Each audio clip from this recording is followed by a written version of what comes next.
vamos a proceder ya toda esta semana. Hoy mismo hay una primera reunión con Ciudad y Nación para empezar a ver cómo estamos y qué decisiones se toman en conjunto.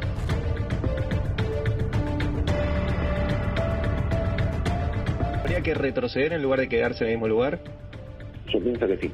Yo pienso que estamos en ascenso, la parte de ascenso de la curva. Cuando empieza a duplicarse los casos, hay que checar la curva. Entonces ahora es cuando hay que producir las medidas de contención que reduzcan la cantidad de casos.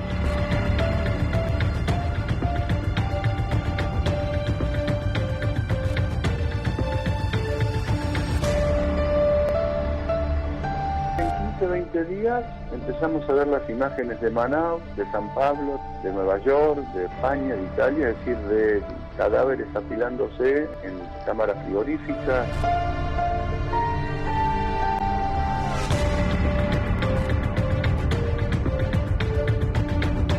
Buenas tardes y comenzamos esta semana con una noticia más que importante. La reunión que se está llevando adelante en Casa de Gobierno. Es que no es una semana más. A fin de esta semana se dirá qué pasa con esta cuarentena y no son pocos los rumores que hablan de endurecimiento. Semana a semana, es habitual que cuando arranca la semana empiezan las reuniones. Ahora bien, estamos en el momento en el cual siguen creciendo los casos. De hecho, hoy ustedes veían ahí en ese compacto con el cual abrimos América Noticias, se ve a Nicolás Crepla, que es el subsecretario de Cultura de provincia, como anticipándose, diciendo, cuidado, para nosotros hay que volver a la fase 2.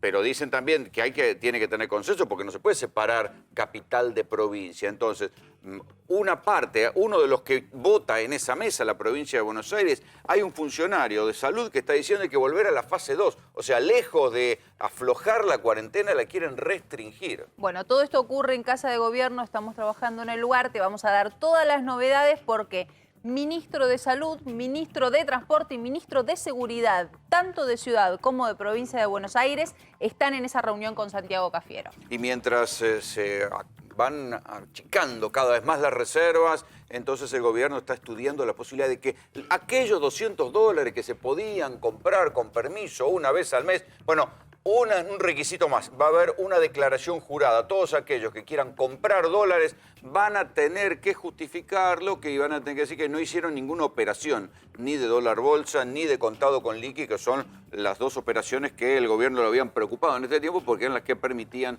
la salida de dinero. Bueno, vamos a hablar también de Necochea. La semana pasada te presentamos esta investigación que hablaba de un contagio masivo con un núcleo.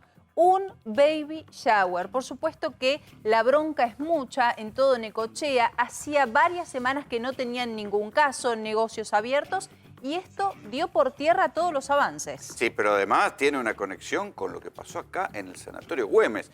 ¿Qué tiene que ver el baby shower de Necochea con los contagiados del Sanatorio Güemes? Acá nomás en Palermo se los vamos a contar esta tarde en América Noticias. Sí, y no solo eso. Esa es la parte que a vos más te intriga. Esa es la versión Esa es la parte oficial. de bruja. Esa es la versión Esa es la parte oficial. de bruja, sí, yo sé. Vamos a contarte también, porque a varios integrantes de este equipo nos han llegado versiones que hablan de un problema de amantes. Un contagio amoroso. Un contagio amoroso me gustó más. Es la precisión, para decirlo, habría un contagio amoroso que exportó el virus hacia Necochea. Tremendo, imagínate lo que es la indiscreción en este caso, te lo vamos a contar todo. Nos vamos ahora a tomar contacto con Lili Caruso, que está en Casa de Gobierno, porque ahí es donde se va a realizar la reunión entre Gobierno Nacional, provincia y ciudad. Lili, contanos. Sí, ya están llegando todos aquellos que van a formar parte de esta reunión. Rolando, Soledad, ya está Ginés García, por ejemplo, que acaba de llegar, el ministro Berni, el Cuervo Larroque, Santilli, Fernán Quirós, ya están desfilando y muy puntuales, porque la reunión era a las 6 de la tarde, desde las 6 menos 5, que las figuras van llegando a este lugar. A ver, ¿por qué hablamos así de distintas personalidades? Porque hay distintas áreas que van a participar concretamente de esta reunión. Está dicho que es el área de salud, el área de desarrollo social y el área de seguridad, desde nación, desde provincia y desde ciudad. Porque la idea es, ¿cómo estamos? Es la pregunta que se quieren hacer entre todos y con ellos, por supuesto, el Sí, jefe Lili, el Santiago contexto, Cafiero, que va a ser el que va a presidir esta reunión. El marco en el cual se tiene que hacer esta pregunta Sí. es que no cambió mucho de la última declaración de cuarentena a esta semana. La última semana no cambió mucho. Habían dicho que querían bajar la cantidad de gente circulando en la ciudad de Buenos Aires, entre el conurbano y ciudad de Buenos Aires, y la cantidad de gente no cambió mucho. Por el contrario, empezó a haber manifestaciones anticuarentena y cierto relajamiento también. De hecho, uno lo ve en la calle, no es que en la ciudad de Buenos Aires hay mucha menos gente circulando. Y sin embargo, los contagios siguieron creciendo. Ayer bajaron, pero hasta ahora venían creciendo hasta llegar al pico aquel del sábado de 795 casos. Entonces hay que ver cómo compatibilizan esto. La idea de que así como está en esta fase sigue circulando mucha gente y si ellos comprueban que esto sigue multiplicando los contagios, ahí va a haber que seguir atentamente lo que dice la provincia, que dice, bueno, nosotros no queremos que haya más casos como el de Villa Azul, queremos volver a la fase 2, pero eso es uno de los 3 votos que hay ahí, porque y además ni siquiera se vota, tiene que haber un consenso entre los distritos. Sí, la idea es esa, la que vos decís, pero la cuestión es que provincia es la que más dura está en esta cuestión, porque se está hablando de la situación de los barrios vulnerables, que son los últimos que habían aumentado en sus casos. Recordemos que la provincia en este momento tiene 5.892 casos, de los cuales 236 fueron víctimas fatales. Hay 1.686 internaciones. En la ciudad, la verdad que el número también es alto para lo que es la ciudad y ustedes saben que es la que está registrando el avance quizás más rápido en los barrios también, o lo que vimos en comienzo en los barrios más populares. Me parece que lo único que cambiaría es 85 casos y 31 víctimas. Si el descenso de ayer se convirtiera en una seguidilla de descenso. 5 días hacen falta para tomarlo como o sea, el viernes. una marca. O sea, ahora van a empezar a orejear las cartas a ver qué pasa el viernes. Si hubiera 5 días de descenso, podrían cambiar de fase o mejorar. Lili, viernes que es supuestamente el momento en donde se va a anunciar cómo sigue todo. Realmente esta es una semana clave en el seguimiento de casos para ver qué pasa a partir del viernes.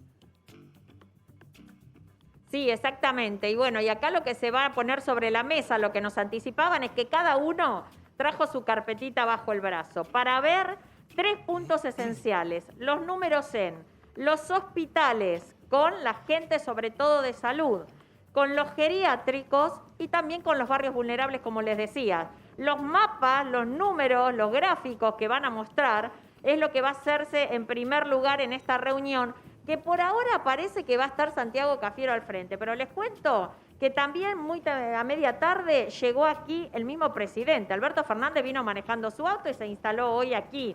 Claro, Así que habitualmente está en Olivos. No se descarta que también esté formando parte. Claro, es en Olivos esa reunión. Hace poco, ustedes recuerdan, estábamos ahí hablando de lo que pasaba en Olivos y la reunión. Ojo, la reunión definitiva con los médicos, aquellos que saben, el equipo de salud que lo está asesorando, siempre es en Olivos. Pero acá la situación es esta. Hoy se presentó, incluso el presidente ya lo está haciendo, me dicen, que se está acostumbrando todas las tardecitas a llegar aquí.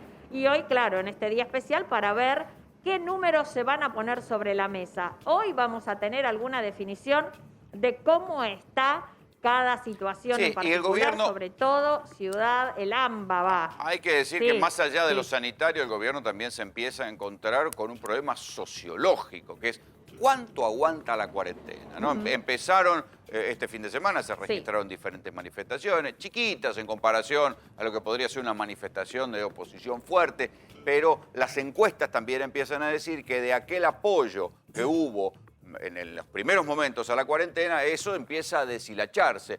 No al límite de que esto sea un masivo rechazo, pero empieza a deshilacharse el apoyo. Y la cuarentena ya está visto que depende más que nada del consenso interno y social, porque no hay manera de poner un policía en la puerta de cada casa para evitar que salgan. Entonces me parece que ahí se miden dos cosas. Claro. Se mide lo sanitario, pero también está el monitoreo del pulso social, de cómo cuánto se aguanta la cuarentena. Incluso creo que todos coincidimos en que en toda esta cuarentena jamás un ministro había hablado de cuerpos apilados.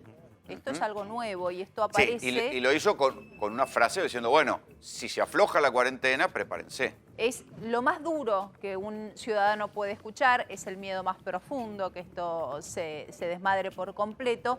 Por eso hay que tomar atención a esto, que es un golpe de efecto. Hablar y empezar a hablar de cuerpos apilados, obviamente lo que hace es ponernos en situación de lo que puede ocurrir si no hacemos bien las cosas. Además, fíjate que fue ayer el ministro de Salud de la provincia, Daniel Goyán, y hoy el viceministro, Nicolás Kreplak, y los dos en el mismo sentido. El primero dijo, cuidado, si se afloja la cuarentena, vamos a ver los cadáveres apilándose como en otras ciudades. El otro dijo hoy, para mí hay que retroceder a la fase 2 para bajar drásticamente los contagios. O sea que salieron dos voceros de la provincia de Buenos Aires con su opinión, uno metiendo miedo y el otro diciendo hay que volver a fase 2. Bueno, por supuesto, Lili, volvemos a vos para hablar de lo que está pasando en Casa de Gobierno. Cambiamos de tema y nos ocupamos ahora de lo ocurrido en Necochea. Hay mucho para decir de Necochea. Mariano Yese, te escuchamos. Bueno, Baby Shower, hablábamos el Baby Shower del pasado viernes, ¿no? Hablábamos de esta cadena de contagios, ¿no? ¿Qué habrá sido Baby Shower? Infantil. Baby Shower, Mariano. Yo les voy a contar dónde parte la trazabilidad del COVID-19 en Necochea, una ciudad preocupada por estas horas. En el Sanatorio Güemes, donde en este lugar comentado. Acá arranca la historia con un hombre que se vino a hacer un cateterismo. Ese sería el paciente cero. Este hombre volvió a Necochea y contagió a su yerno, a su hija y a su nieta, pero también en el trabajo a una compañera. Esta mujer de 49 años es la que habría ido al baby shower con alguno de sus hijos y que había realizado los souvenirs. ¿Se acuerdan que les conté el viernes? Sí, claro. Sí. Bueno, a partir de allí vos tenés la cadena de contagios, donde de ese baby shower salieron 22 personas contagiadas. ¿Qué pasó después? Uno de los integrantes de ese baby shower, que es un paciente con COVID, festejó un cumpleaños clandestino. Ah, o sea que hubo dos festejos en Necochea. Exactamente. Esa es la cadena Baby de shower y contagios. cumpleaños. Claro, la cadena de contagios que parte desde el Sanatorio Güemes, que ostenta 36 contagios revelados en las últimas 72 Claro, los 36 horas. contagios del Güemes son contagios de personal sanitario. Ahí vino un paciente y se contagió y llevó el virus a Necochea. Exactamente. Y después hubo un esparcimiento del virus que realmente ha traído hasta un mito allí dentro de lo que es la ciudad de Necochea, que bueno, no vamos a entrar en detalle. Puedo decir que es un contagio amoroso. ¿Cómo habías dicho vos? Contagio, una cadena de contagio amoroso. Con un eslabón como que se bifurcaría, ¿no? Porque es un contagio amoroso medio clandestino. Pero no nos vamos a meter ahí, tenemos mucha información de lo que ha pasado y esto también revoluciona a Necochea. Estamos en contacto, vamos a charlar con la secretaria de Salud. Ruth, ¿nos escuchás? Sí, buenos días, Soledad. Buenas tardes, Rolando. Bueno, muchas gracias. La verdad que desde la semana pasada hablábamos de esto, se ha avanzado mucho y sobre todo en contagios. Sí, totalmente. Como bien marcaban ustedes, la cadena de contagios que tiene estrictamente que ver con haber roto la cuarentena, nuestro caso índice apareció el martes. Nosotros el martes tenemos un caso índice después de 60 días sin contagio y ya habiendo entrado en fase 4, aparece un caso. Los primeros 3 que fueron en marzo fueron por nexo de viaje, ese era el nexo epidemiológico. Este otro caso, cuando empezamos la investigación, el interrogatorio, que es nuestra única manera de saber cómo es la cadena de contagios, aparece este dato que ustedes dan de la persona que se hizo un cateterismo en el Sanatorio Güemes, que a su vez esta persona contagia a toda su familia. ¿Esa persona que se hizo el cateterismo en el Güemes fue asintomática o terminó con síntomas, enferma? ¿Qué le pasó? Hoy en realidad está internada y tenemos solamente 2 personas internadas de toda esta cadena de contagios. Una es esta persona porque empezó con síntomas respiratorios, todavía no tiene asistencia respiratoria mecánica, pero sí, está internado. Digamos, requirió internación. Sí, además porque traía, digamos, una enfermedad de base cardíaca. Claro, nos había preocupado mucho la semana pasada que nos hablaban de una de las personas que trabajaba en un hogar de personas mayores, de adultos mayores, algo que es peligrosísimo. ¿Qué se sabe de eso? Exacto. En realidad nosotros teníamos en vista aparentemente 2 focos de contagio, uno hoy lo neutralizamos y ahora les cuento. Las 2 personas que habíamos detectado tenían trabajo en un hogar de ancianos. Nuestro caso número 1, nuestro caso índice, trabaja de auxiliar en un hogar de ancianos. De ese hogar de ancianos le hicimos el hisopado a todos los abuelos, que son abuelas, y nos dio un positivo. El jueves con todo el equipo de salud... ¿Uno solo? Uno solo. La sacaron barata, ¿eh? Sí, la verdad es que sí, porque es de los lugares más vulnerables y es nuestra población de riesgo. Entonces, esa era nuestra mayor preocupación, que en el hogar hubiese contagios masivos. Los abuelos, 6 abuelas quedaron internadas y la 7ª la llevamos al sistema de salud, la tenemos hoy internada en perfecto estado, no tiene ningún síntoma, está asintomática. Bueno. Y después, en paralelo a esto, porque todo el tema del baby shower y estos contagios masivos, lo que no se vio, digamos, es otra enfermera que había aparecido contagiada y que en realidad no tenía nada que ver con esta cadena de contagios.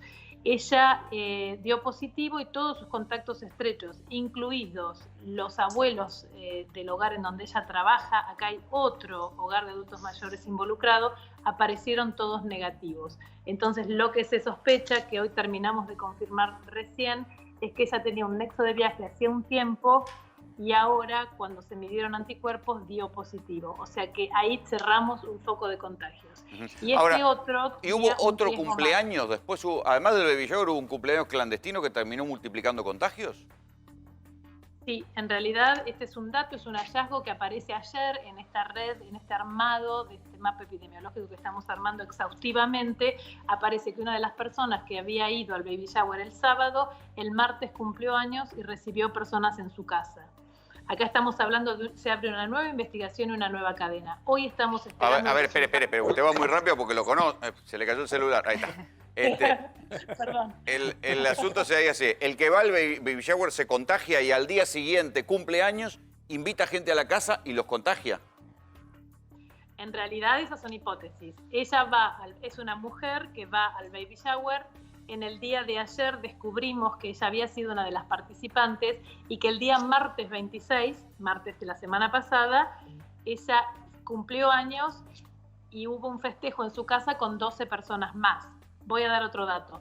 De esas 12 personas, 2 son COVID positivos confirmados, que habían también participado del baby shower. Ahora, ¿qué parte de que los festejos, de qué parte de que los festejos son peligrosos no entendieron?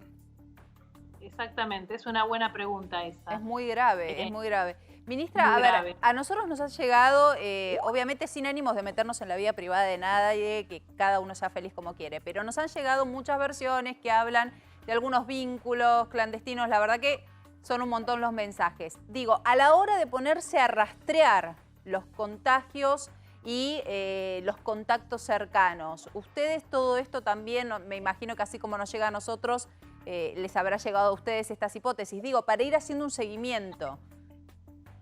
Sí, exactamente. El interrogatorio, como les decía hoy, Soledad, es la única manera que nosotros como sistema de salud tenemos de llegar a los contactos estrechos, ¿sí? Y a los contactos indirectos.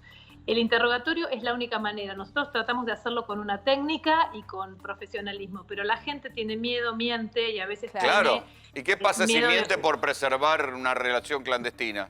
Exactamente. Esto es posible porque las relaciones humanas, digamos, son así en la vida cotidiana. Pero ante semejante pandemia, nosotros apelamos a que la gente nos cuente la verdad, que claramente ¿Se la no cuentan?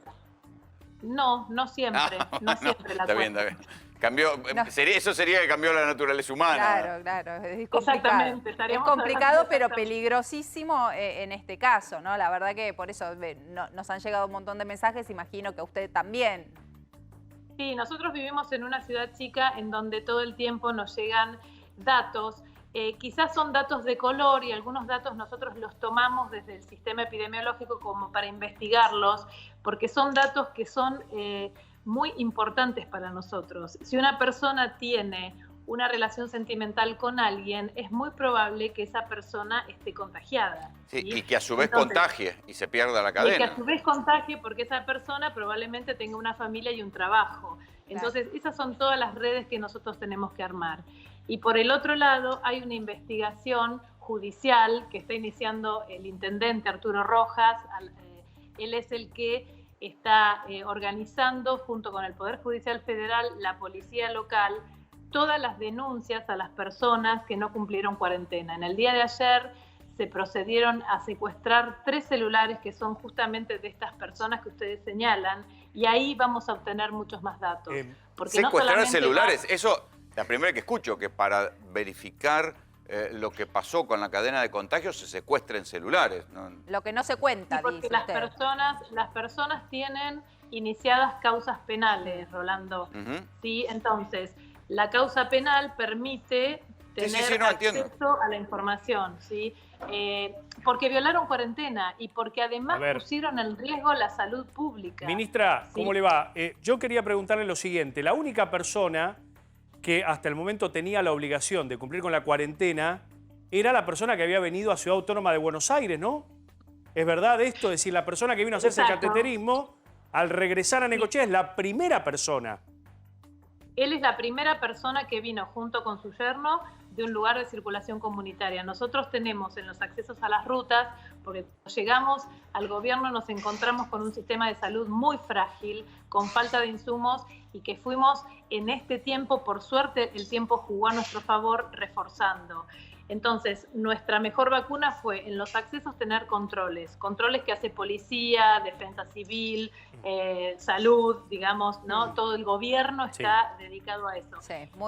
Las personas que vienen del lugar de circulación comunitaria, lo que se les hace es una declaración jurada que tienen que hacer cuarentena obligatoria y estricta 14 días, ¿sí? Después desde el sistema de salud se los notifica y se les dice, se les enseña a lo que todos sabemos, cómo mantenerse en cuarentena. Fíjese cómo es la cosa, ¿no? Que con los que vinieron a Necochea del exterior provocaron menos contagio que el que vino de Buenos Aires y terminaron 200 personas aisladas, ¿no? ¿Por qué, Rolando? Porque esas personas que nosotros pescamos desde el gobierno, las pusimos en cuarentena y no tuvieron contacto con nadie. Esa fue la clave de que no hubo duplicación de los contagios. Al contrario de este hombre que parece que tuvo demasiados contactos. Entonces ahora si alguien viene de Buenos Aires, cuarentena. Siempre, siempre, porque es un lugar de circulación comunitaria. De Buenos Aires o de otros lugares donde están declarados de circulación comunitaria. Entonces la idea es hacer la cuarentena, cumplirla, y además de eso, quien no vino de un lugar de circulación comunitaria tiene obligación de guardar cuarentena y no se puede reunir con gente que no sea de su núcleo conviviente, porque eso también lo que hace es duplica los contagios. Sí, claro. Ministra, le agradecemos mucho. Vale hablar de este caso porque es un ejemplo de cómo la irresponsabilidad puede generar un desastre. Me imagino la cantidad de personas que tienen que ahora cerrar sus locales, bueno, volver atrás. En todo esto es muy complicado. Gracias, ministra. Nos vamos a ir a la pausa, enseguida volvemos porque estamos siguiendo de cerca lo que está pasando en Casa de Gobierno. Reunión entre Nación, provincia y el Estado Nacional a ver cómo va a seguir la cuarentena. Provincia está diciendo que hay que incluso retroceder a fase 2.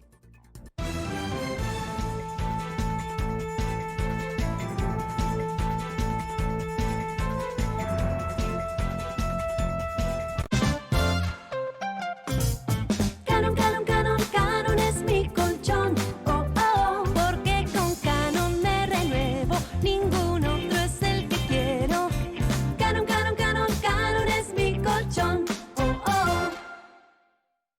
Esto no es un comercial para que tomes Manaos, es para que conozcas las decisiones que ya tomó Manaos. Vamos a mantener a todos nuestros empleados, vamos a seguir produciendo bebidas de calidad y vamos a colaborar con y para el país. Vamos, pueblo argentino, que juntos podemos.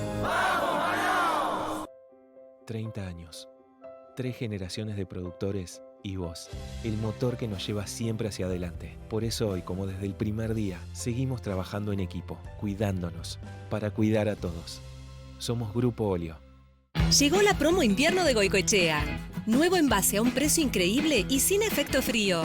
Podés elegir Goicoechea aceite de almendras o Goicoechea rosa mosqueta. Sentí tus piernas humectadas, descansadas, revitalizadas. Con la nueva promo de Goicoechea. Ahora también conseguilas online. La Nación presenta Mecatron. Si podés imaginarlo, podés crearlo. Armá y divertite jugando con una colección única. Gran oportunidad. Libro más cosechadora con herramientas a 299 pesos con 99. Búscalo en tu kiosco. En la caja de Globo entra lo que quieras. Entra un hoy pido sushi y me termino la serie. O pedir la merienda y tener tiempo para un jugamos un ratito más. Incluso olvidarte las velitas y salvar el cumple. Descarga la app y pedí un Globo. Si entra en la caja, te lo llevamos. Somos Pampa Energía. Nacimos, vivimos e invertimos acá. Invertir es confiar, es crecer, es asumir un compromiso con vos y con nuestro país, aún durante las crisis y dificultades. Hoy, ante esta situación tan adversa, decidimos seguir invirtiendo. Destinamos $350 millones para ampliar la central termoeléctrica Genelva y convertirla en una de las más grandes, modernas y sustentables del país. Ni la pandemia ni la crisis nos detuvieron. Y en pocas semanas más estará en pleno funcionamiento. 1.500 argentinos trabajaron para brindar energía a 2.500.000 hogares. Pampa Energía. Invertimos acá porque somos de acá. Como mamá, me preocupa que Sofi reciba el hierro y el omega 3 y 6 que necesita todos los días. Así que en lugar de elegir otras leches, yo elijo Sancor Bebé 3+. 2 vasitos al día le dan los nutrientes que necesita, como hierro, omega 3 y 6, vitaminas y minerales. Sancor Bebé 3, nutrición de la cabeza a los pies. Actiol presenta un alcohol en aerosol de venta libre en Argentina. Una nueva y práctica forma de cuidarnos. Su fórmula de alcohol al 70% elimina el 99,99% de las bacterias. Actiol alcohol en aerosol. Es nuevo, es práctico, es cuidado efectivo. La Nación presenta Librópolis. Este mes, encontrá la mejor selección de libros con más novedades que nunca. Ideal para que tu tiempo en casa sea mucho más entretenido. Ya está en tu kiosco. No te lo pierdas. Como mamá, me preocupa que Sofi reciba el hierro y el omega 3 y 6 que necesita todos los días. Así que en lugar de elegir otras leches, yo elijo Sancor Bebé 3+. 2 vasitos al día le dan los nutrientes que necesita, como hierro, omega 3 y 6, vitaminas y minerales. Sancor Bebé 3, nutrición de la cabeza a los pies. ¿Armaste miles de grupos para seguir conectado y se te activaron todos juntos? Con Personal Prepago tenés WhatsApp gratis y llamadas ilimitadas a otros personal por 30 días, aunque te quedes sin crédito. Recarga con tu tarjeta de crédito o débito desde la app Mi Personal. Personal. Cuando usas la crema para cocinar de La Serenísima, no estás usando crema. Estás usando la crème de la crème para preparar una soupe de la soupe y una tarte de la tarte. Para hacer tus preparaciones más livianas, probá la nueva crema liviana de La Serenísima y cocina con lo mejor de lo mejor. ¿Cansado de que cada vez que freís sea un desastre? ¿Tenés tantos productos que no sabés qué hacer con ellos? ¿Las manchas en el piso se han convertido en una pesadilla? Cortemos con este drama. Ahora con Procenex Pisos Antigrasa, limpiar el piso de tu cocina es más fácil que nunca. Su fórmula contiene potentes aceleradores de limpieza que disuelven la grasa mejor que tu limpiador habitual. Procenex Antigrasa, limpieza que se siente, ahora sin dramas. Si tenés que salir, Serviclub te acompaña. Canjea tus puntos Serviclub por descuentos en Super, Infinia e Infinia Diesel. ¿Cuándo? Todos los días. Llenando el tanque podés ahorrar hasta 500 pesos. Y durante mayo y junio duplicás tus puntos con tus cargas. Serviclub te acompaña.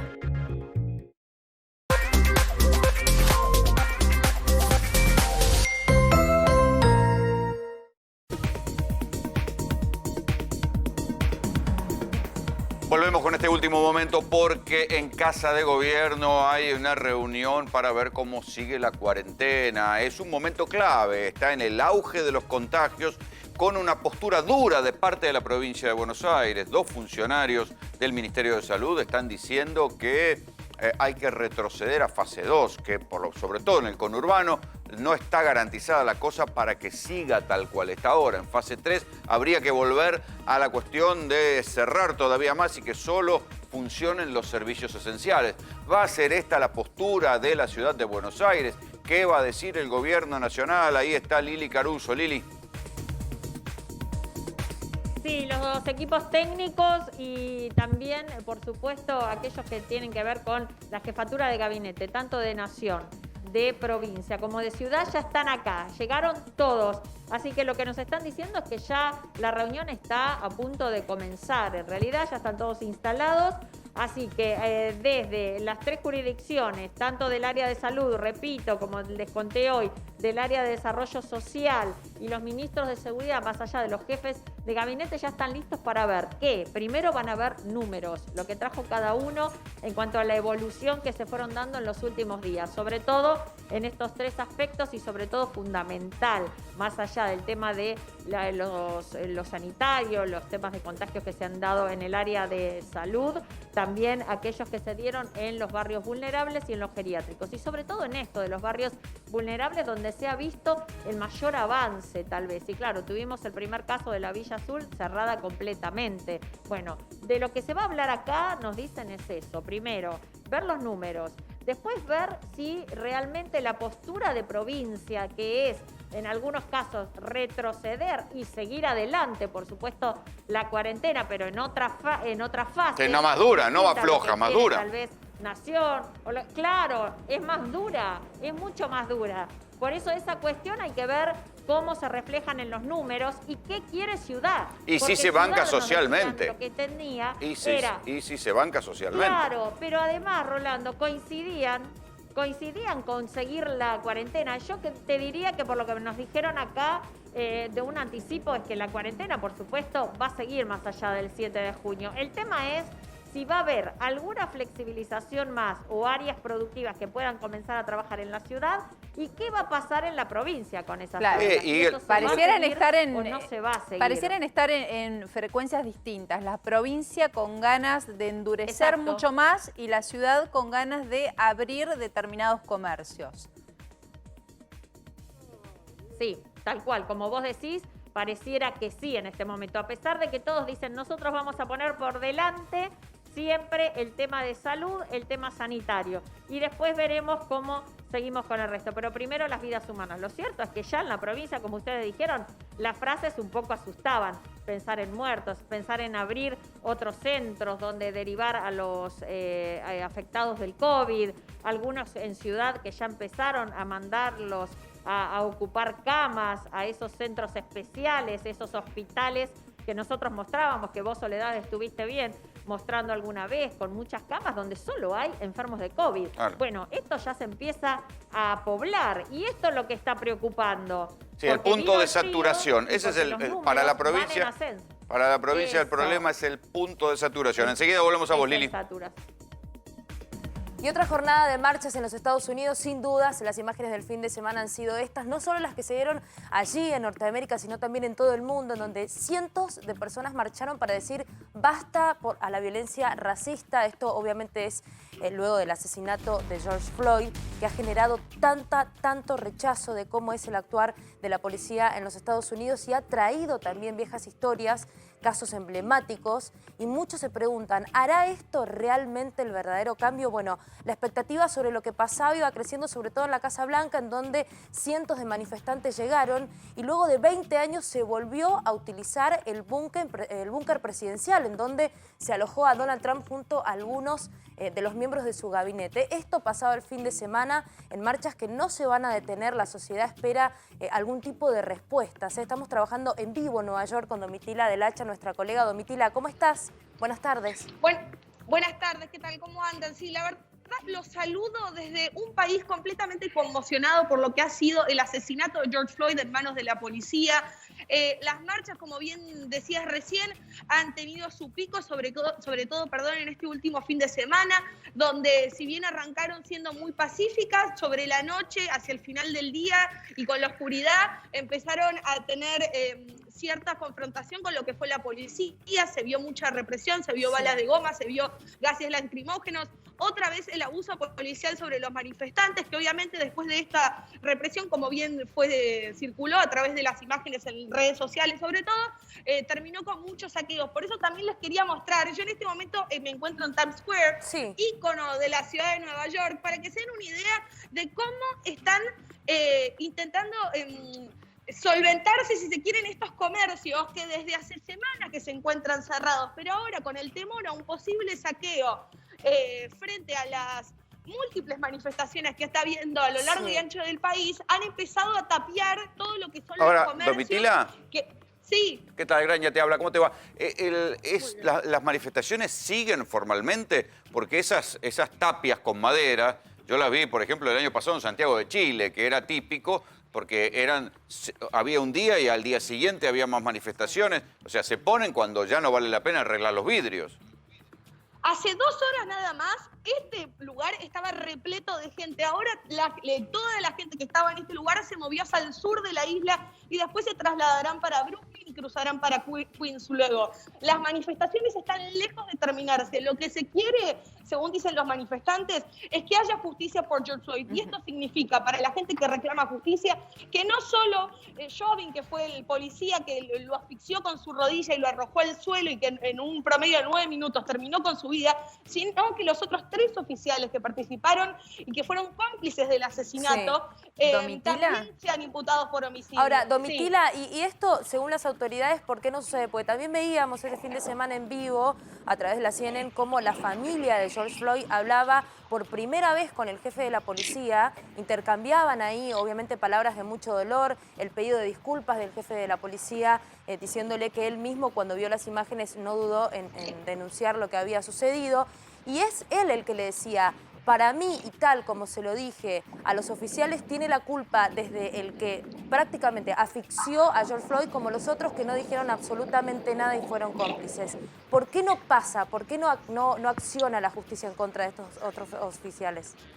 Sinceramente es una gran incógnita que se pregunta toda la sociedad en Estados Unidos y te diría al mundo. A ver, el caso del asesinato de George Floyd ha generado algo que hace muchos años no se veía. El asesinato de una persona que corre de la escena a una pandemia que en Estados Unidos se ha cobrado la vida de más de 104.000 personas, que tiene más de 1.8 millones de infectados. Es tremendo como la muerte de un solo hombre ha provocado todo esto. Y el reclamo social que realmente viene de todas las partes del país y que genuinamente ha generado un rechazo generalizado de todos los sectores. Así que realmente continúa siendo un gran interrogante por qué la justicia no se hace cargo. Sí. Soledad te habla. Te quería hacer una consulta. Hoy el hermano de George habló y pidió específicamente parar con la violencia, parar con los saqueos. Habló de que tienen una familia de paz, de que la violencia no va a honrar la memoria de su propio hermano. ¿Cómo impacta este discurso de quien es la cara visible del reclamo en toda la sociedad? ¿Calma las aguas? A ver, debo decir que en términos generales todas las manifestaciones han sido manifestaciones muy pacíficas. Lo que sucede es cuando baja el sol y creo que esa es una tendencia que hemos visto en casi todas las manifestaciones, hasta en nuestro propio país. Generalmente las marchas y las manifestaciones, cosas que son muy populosas, acaban siendo algo de desmadre y de enfrentamiento con la policía hacia la noche. Son los vivos que con los rostros tapados abusan de hasta la confianza general de la gente que genuinamente sale a marchar y a pedir justicia. Como bien decías, la familia lo que pide es que haya un reclamo. Ellos quieren que la gente salga a la calle, pero que se haga de manera pacífica. Como bien decías también, el hermano de George Floyd ayer se juntó con el presidente Donald Trump, quien lo recibió, pero quien, según dijo el hermano, no tuvo la oportunidad de decirle muchas palabras, más allá de pedirle justicia, por favor, por George Floyd, este hombre de 46 años que fue asesinado en Minneapolis, Minnesota. Domitila, vimos algunas escenas que son impresionantes de los policías que a veces, frente a los manifestantes, en algunos casos se arrodillan como queriendo demostrar solidaridad con el reclamo. ¿Esto pasó en muchos lugares? ¿Cómo cuán masivo fue? Aquí mismo... En la ciudad de Nueva York también pasó. A ver, en particular lo que se ha visto mucho es que la policía intenta hacerse un costado hasta para respetar el dolor de lo que es la comunidad afroamericana y el resentimiento que en gran medida también sienten para lo que son las fuerzas policíacas. Pero en el mismo sentido, aquí mismo en Times Square, ayer hubo una ceremonia en la que muchos policías fueron aplaudidos y en los que fueron reconocidos por su trabajo. Mucha gente, mismo la familia de George Floyd, dice, hay policías que nada tienen que ver con esto, hay policías que sí son buenos, pero realmente no podemos tener un grupo de policías en el que haya unos buenos y otros malos. La fuerza policial toda debería estar al servicio de la gente, sin importar el color de Domitila, la piel de quién sea el ciudadano. mientras vos decís esto, Rolo, veíamos algunas imágenes de que si bien es cierto, no toda la policía debe actuar así en los Estados Unidos, es imposible no apelar a la historia y a los casos que ya sabemos que sucedieron también. Claro, en verdad el caso de George Floyd es uno más de esto que ustedes están viendo, ¿no? La seguidilla de mano dura, violencia gratuita, muchos policías pegándole en general a ciudadanos afroamericanos o latinos, ¿no?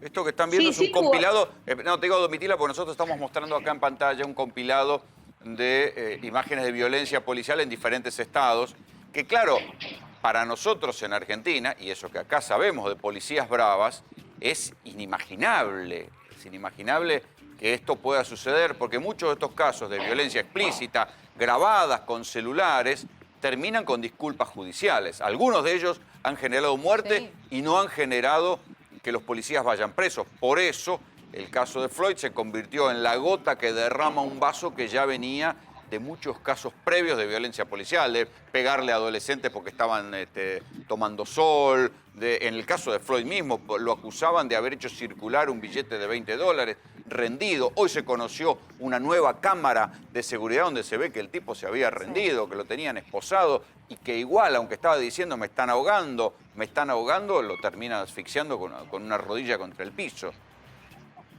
Sí, sin dudas, a ver, la violencia policíaca y el racismo no son algo nuevo en los Estados Unidos, ni mucho menos.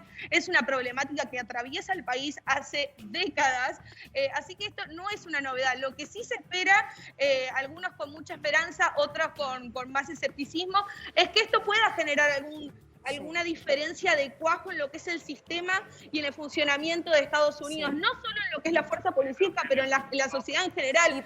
Y ahí, Domitila, ahí te pregunto, ¿no? ¿Cuánta solidaridad hay en este momento del pueblo norteamericano en cuanto a estas marchas, realmente? Porque también escuchamos a algunos analistas internacionales que lo que decían es hay una gran porción de la sociedad que está enfilada con los pensamientos de Donald Trump, que no serían los más solidarios con la comunidad afroamericana, ni hablar de la latina, pero digo de las supuestas minorías. ¿Cuánto hay en la sociedad de empatía por este pedido que se está haciendo? Bueno, hoy, qué bueno que lo preguntas. Hoy hablaba con Kai Jacobi, que es un profesor, un historiador de la Universidad de Columbia, que me decía, la particularidad que tienen las manifestaciones que hoy estamos viendo es que aparte de ver afroamericanos marchando, vemos afroamericanos marchando de la mano de los blancos.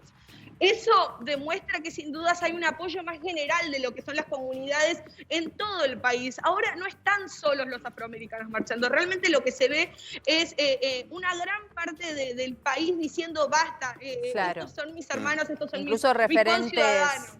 Referentes artísticos, personas que convocan a miles y a miles. Domitila, te queremos pedir, porque la verdad que nos impacta, es la típica imagen que uno ve cuando viene un huracán, en lugares donde azotan los huracanes, todas esas vidrieras tapiadas, pero ahora están previniendo destrozos y saqueos. A propósito de esto, ¿nos podés mostrar un poco cómo están las calles, cómo están locales que aparte son de marcas emblemáticas del mundo? Sí, claro, bueno, aquí ven, queda un poco de gente después de lo que ha sido, como les decía hace un rato, una manifestación. Ahora lo que se ve, mira, justo en esta esquina... Disney tapiado, mirá. El Disney Store tapiado. El Disney Store tapiado, está, bueno, una marca de cosméticos también muy conocida. Esperen que me está tapando el camioncito. Sephora, Sephora, las chicas enloquecen acá. Sí. Ella está completamente tapiada. Esta esquina, que es una esquina muy conocida por ser un lugar en donde generalmente uno viene a comprar souvenirs o pues, si compró muchas cosas necesita una valija nueva, viene a este tipo de locales. Hace instantes nada más llegó un camioncito para hacer la colocación de todas las placas de maderas y tapiar lo que es el local. La verdad, la escena... Es casi posapocalíptica, todo vallado, todo tapiado, aunque hoy debo decir se ve mucho más gente. Resta saber, y esto abre una gran incógnita, de qué es lo que sucederá para las próximas semanas. Recordémosle a la gente que el lunes que viene, el lunes 8 de junio, estaba pautado como el día de reapertura para la Gran Manzana. Sí. Porque ese es otro tema, Domitila, ¿no? ¿Qué ha significado estas marchas como en el medio de una pandemia como foco de contagio también? Cuando veíamos esas imágenes decíamos, qué locura pensar que se está dando esta cantidad de gente tan junta. Bueno, si no en un estallan los momento. contagios es que ya se curaron. Claro, evidentemente esto Bueno, algo va a significar. absolutamente. De hecho, los expertos salieron hoy a pedir, por favor, que toda la gente que saliera a hacer manifestaciones, que se cubriera el rostro, que mantuviera toda la distancia que fuese posible en la medida de lo posible, claro. Pero bueno, el temor a un rebrote ahora está puesto en estas manifestaciones que no solo se dan aquí en la ciudad de Nueva York, sino a lo largo y ancho del Ahora, país. Domitila, Ahora, sí. en los saqueos, ¿hay algún tipo de bronca en particular o solo buscan saquear las cosas que quieren robar y las más caras? Porque hemos visto que han saqueado tiendas de lujo, shoppings en todo, a lo largo de todas las 20 y pico de ciudades de Estados Unidos. ¿Hay algún patrón de saqueo de odio o solamente lo que pueden, lo que les viene bien? No, se ha visto de todo. Soy honesta, en el Soho, que para los que han tenido oportunidad de venir a la ciudad de Nueva York, que hay locales de lujo y hay locales más comerciales y de acceso a cualquier tipo de persona, se ha saqueado de todo. Todos los locales quedaron destruidos ayer por la noche y de hecho debo decirles que Nueva York se suma esta noche a las ciudades que han declarado el estado de sitio. Se suman las 2 docenas de ciudades que tienen estado de sitio en los Estados Unidos. Sí. A partir de las 23, hoy hasta las 5 de la mañana la gente no podrá circular en la Gran Manzana. Hay que explicar, antes que eso, que hay que explicar que en Estados Unidos no están acostumbrados a los saqueos y que los ladrones te rompan la vidriera por la noche, con lo cual muchas de las vidrieras no tienen persiana metálica no existe para el bajar, índice. porque al contrario, el marketing y la promoción continúa con los que pasan de noche por ahí si quieren ver algo para comprar. Las vidrieras permanecen, o sea, no tienen la inseguridad nuestra. No tienen exacto ni las medidas de seguridad, nada que ver. No, los locales aquí, de hecho, la mayoría en tiempos normales cerraban horarios súper tardes por la noche. Así que es muy, muy raro ver todo este tipo de... O sea, esta escena realmente es impensada. Ver esto en Times Square es realmente una escena completamente ese local, impensada. por ejemplo, ¿de qué es, Domitila? Eso que nos estás mostrando. Esto es American Eagle. Es un local de jeans, remeras. Sí. Es un outlet muy conocido porque tiene precios más o menos accesibles. Y algunos comerciantes decían, escuchaba más temprano, decidieron directamente ir y sacar todo lo que hay dentro de los locales, más allá de poner estas vallas o estas maderas, decidieron vaciar antes de correr peligro de que lo saquen directamente. Algunos comerciantes lo han hecho y otros lamentablemente han perdido casi todo, sobre todo en las tiendas que se encuentran en el sur de Manhattan. Ayer vivieron una escena terrorífica, así que nada, hoy se empiezan a preparar y esperan que realmente las protestas que están programadas para el resto del día de hoy se mantengan pacíficas. ¿Cómo cuánto influye el hecho de que mucha de la gente también ha perdido su trabajo producto del coronavirus y están cobrando un cheque del Estado, ¿no? Una cosa es tener trabajo, hubo cantidad de desempleo en Estados Unidos, producto del coronavirus, tienen una asistencia social, pero ¿cómo cuánto caldea los ánimos, además de la protesta racial? Y mucho, o sea, tienen que pensar que de la misma manera que ustedes están encerrados hace 10 semanas, aquí nosotros tenemos una cuarentena flexible, pero la gente tampoco puede salir y ese no poder salir ha limitado mucho a la gente a tener empleo. En Estados Unidos se perdieron 40 millones de empleos y los más afectados, como siempre, son los más vulnerables. ¿Quiénes son los más vulnerables en Estados Unidos? Los afroamericanos y los latinos. Entonces es como un caldo en ebullición que terminó por destapar la olla con el asesinato de George Floyd. Claro, y vos ahora decías, perdón Sole, que arrancó una protesta a la tarde, se trasladaron hacia otra zona de Nueva York y debería finalizar antes de las 23 esta marcha. Debería. Mucho antes, porque a las 23 ya no podés estar en la calle. Claro. O sea, tendría que terminar a las 21 para que cada ciudadano llegue a su casa en tiempo y forma. Lo cierto es que por ahora no se espera que eso vaya a suceder porque lo que se hizo fue cronogramar una marcha en distintos sectores de Nueva York y la última termina en Brooklyn a las 11 de la noche, así que es muy probable que la gente siga en la calle para el horario en el que puede limitar el toque de queda. Vos nos avisabas y lo pudimos ver en las imágenes con muy poca presencia policial, porque en este contexto de reclamo es casi o puede ser visto como una provocación. La verdad que se combinan un montón de factores complicados. A ver, lo que se ve mucho, no sé, a ver, les voy a mostrar, es este tipo de vallado se utiliza para que, por ejemplo, la gente que protesta quede de este lado y la policía del otro. Entonces no hay un encontronazo o un encuentro que pueda generar algún tipo de fricción entre manifestantes y autoridades Parecen de la ser policía. vallas muy flojas para lo que es la escalada de violencia. Vos acá en Argentina son vallas altísimas. Obviamente Amuradas, Estados Unidos no en el está caso, acostumbrado a este tipo de protesta. Esa valla, con las imágenes de violencia que vimos, se saltan en un Domitila, minuto. contale un poco a la gente qué es la Guardia Nacional, porque son esos muchachos que son bastante duros. La Guardia Nacional está patrullando varias ciudades, también New York. Ayer hemos visto videos de gente de la Guardia Nacional incluso disparándole a las casas para que la gente se meta adentro. Vamos a explicar a la gente. La Guardia Nacional es, si se quiere, un equipo de voluntarios de la Armada que está a disposición de cada autoridad estatal. Es decir, el gobernador de cada estado es quien decide cuándo es necesario solicitar el apoyo de la Guardia Estatal. Que es federal, digamos. Es federal. Se utiliza o por autorización del gobernador de cada estado o en estados de crisis generalizada por disposición del presidente de la nación, en este caso Donald Trump. Sí, sería como acá, ahora, como cuando una provincia se ve desbordada y llama a la gendarmería, claro, digamos. Exactamente, el protocolo es más o menos parecido. Hasta ahora, unos 15 estados han solicitado el apoyo de la Guardia Nacional. Esto es, sin dudas, los estados que han visto estas revueltas más violentas y en los que realmente la policía a nivel local no ha podido contener estos desmadres. Entonces, es por eso que se ha llamado la Guardia Nacional.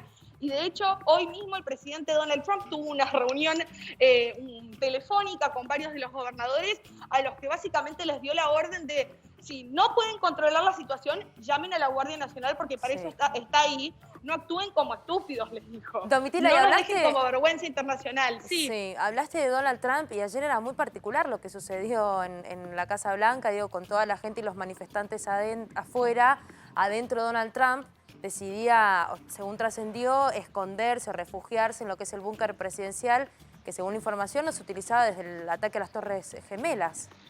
Sin duda fue, estamos atravesando una situación atípica. Ayer en Washington, D.C. se vivió por primera vez un estado de sitio desde el asesinato de Martin Luther King. Estamos hablando de 1968 que no se vivía el estado de sitio en Washington. Esto sumado a un presidente que generalmente utiliza su cuenta de Twitter como canal para comunicarse con la comunidad y con sus ciudadanos estadounidenses.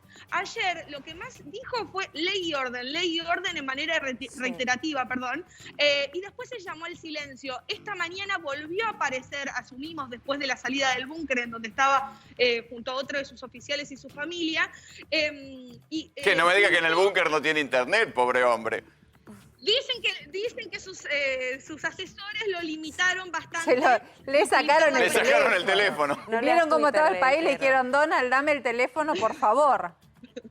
Pero esta mañana volvió a sus andanzas en Twitter y utilizó de vuelta esta red social para culpar sobre todo a los demócratas y al radicalismo de la izquierda, como lo llama él, por ser quienes pregonan estas marchas violentas. Claro. Eximió de todas las culpas, se eximió, de toda culpa y culpó a los demócratas. Lo que pasa, Domitila, que en estos casos, cuando un presidente ve desbordadas las calles, en general, incluso, lo hemos visto en Chile hace poco, llaman a la unidad nacional, llaman al diálogo, no es lo que está haciendo Trump, que va redoblando la apuesta día tras día. Debe tener que ver, Domitila, con que también es un año increíble de campaña. Él está tratando de apuntar a sus contrincantes, ¿no? Trump, sin dudas, vamos a ponerlo un poco en contexto para que la gente entienda. En febrero, Trump era el presidente de una economía que no es que iba bien, volaba. Llega el coronavirus, esa economía se destruye junto a todos los empleos que se construyeron en el tiempo que él tuvo como presidente. Sumado a eso, la pandemia que se ha robado la vida de más de 100.000 personas, él la ha minimizado, tuvo encontronazos con especialistas en la salud, ha hecho muchas críticas a la oposición y hoy tiene la mirada puesta, sin dudas, como bien decías, en las elecciones del próximo 3 de noviembre, que se viene ahora en 6 meses más o menos. De hecho, hoy lo que tuiteó fue 3 de noviembre. Es un presidente que quiere que lleguen las elecciones para confirmar su poder de liderazgo en este país, que con todo este contexto negativo, aún así sigue teniendo un núcleo durísimo de votantes. Domitila, muchísimas gracias, impecable como siempre. Por favor, muchas gracias a ustedes. Gracias. Pero mientras tanto, aquí en la Argentina hay otro vínculo con Estados Unidos que son los dólares, muchachos. Los dólares enloquecen a los argentinos y ahora va a haber un nuevo requisito para aquellos que quieren comprar $200 por mes. Tendrán que hacer una declaración jurada. Así es. Podemos decir que estamos en un súper requete cepo. Contracepo. Contracepo, porque cada vez crece más el cepo. Este es un cepo histórico. Nunca hubo un cepo tan estricto como este. Mirá. Algunas de las cosas que vos tenés que declarar. La declaración es muy fácil. Vos vas a tu cuenta del banco, Home Banking, cuando pones comprar, te hace apretar un simple clic. Y te viene el formulario. Y te pone el formulario. ¿Qué te dice el formulario de manera sintética? Estos condicionamientos. Primero, aseverás decir que no compraste más de $200. Y no podés. No podés, pero sí lo podés en otro banco. Si vas a otro banco, se puede. ¿Quién no está cruzado? Se cruza en el Banco Central, pero los bancos no tienen la información. Ah, mira. Después, que no tuviste el crédito tasa cero, el crédito que se le dio a los monotributistas. No lo agarraste. Si lo agarraste, ya no puedes comprar los $200. ¿Esto por qué? Porque el gobierno teme que alguien case la guita del crédito, se dé vuelta y compre dólares para atesorar. Que esa emisión monetaria no se vaya a tipo de cambio. Exacto. Tiene cierta lógica. Sí. Después, ¿qué viene? Que no hiciste operaciones de contado con liqui ni dólar bolsa. Se supone que si vas a comprar $200, no estás en las ligas de los que hacen contado con liqui. Bueno, pero el que quiere comprar $1000 antes compraba 800 en el dólar bolsa y 200 acá. Pero ¿qué pasa? El contado con liqui y el dólar bolsa también le metieron una restricción. O sea, no es que solamente es la declaración, también son las restricciones que se fueron aumentando. Bueno, quisieron bajar el precio. Hicieron bajar el precio en el corto plazo. Ya se empieza a recuperar. Ya estamos hablando de un dólar blue que ya está en 128, 129 hoy. Por último, este no impacta simplemente a los que quieren comprar $200. Impacta a toda la economía. Porque te dejan comprar los $200 si no tenés plata en una cuenta afuera. Ajá.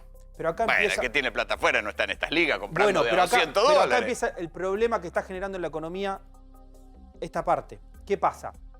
Esto también es para los importadores. Todos los importadores hoy tienen que ir. Primero le pusieron una condición que es pasar por ventanilla. Estaban las de High antes del 2015. Bueno, ahora ya no pasa por el Ministerio de Producción, por la Secretaría de Comercio.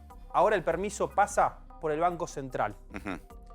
Y si tenés dólares afuera, tenés que usar los dólares que tenés afuera. Pero eso empieza a hacer caer las líneas de créditos de las empresas. ¿Y quiénes son los que traen dólares a Argentina? Las empresas. El agro.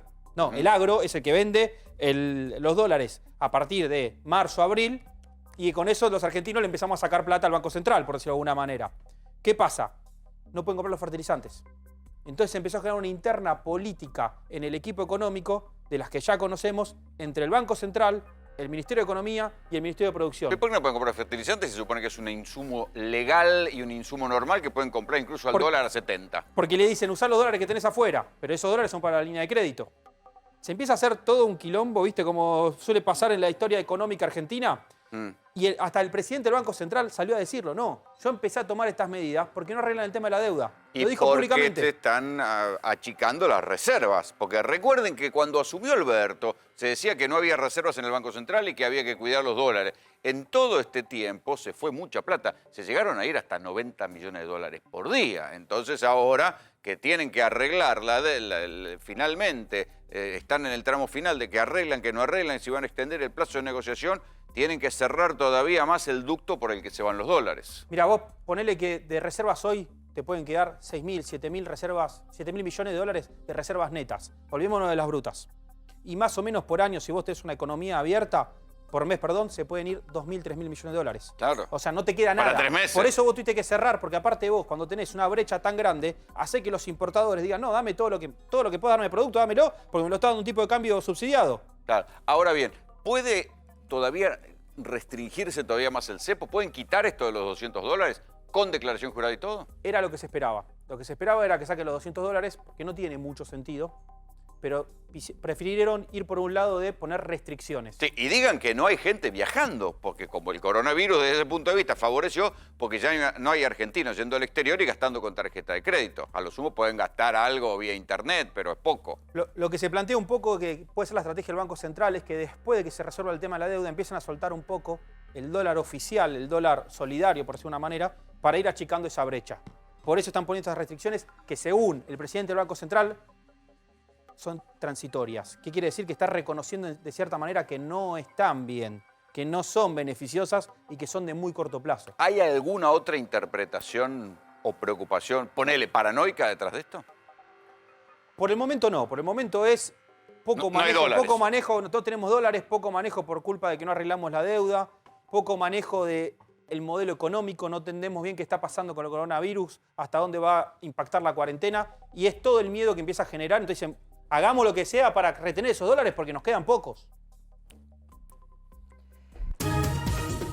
Mientras tanto, la información de último momento tiene como escenario Casa de Gobierno. Hay reunión de Santiago Cafiero con autoridades de ciudad y también de provincia de Buenos Aires. Liliana Caruso.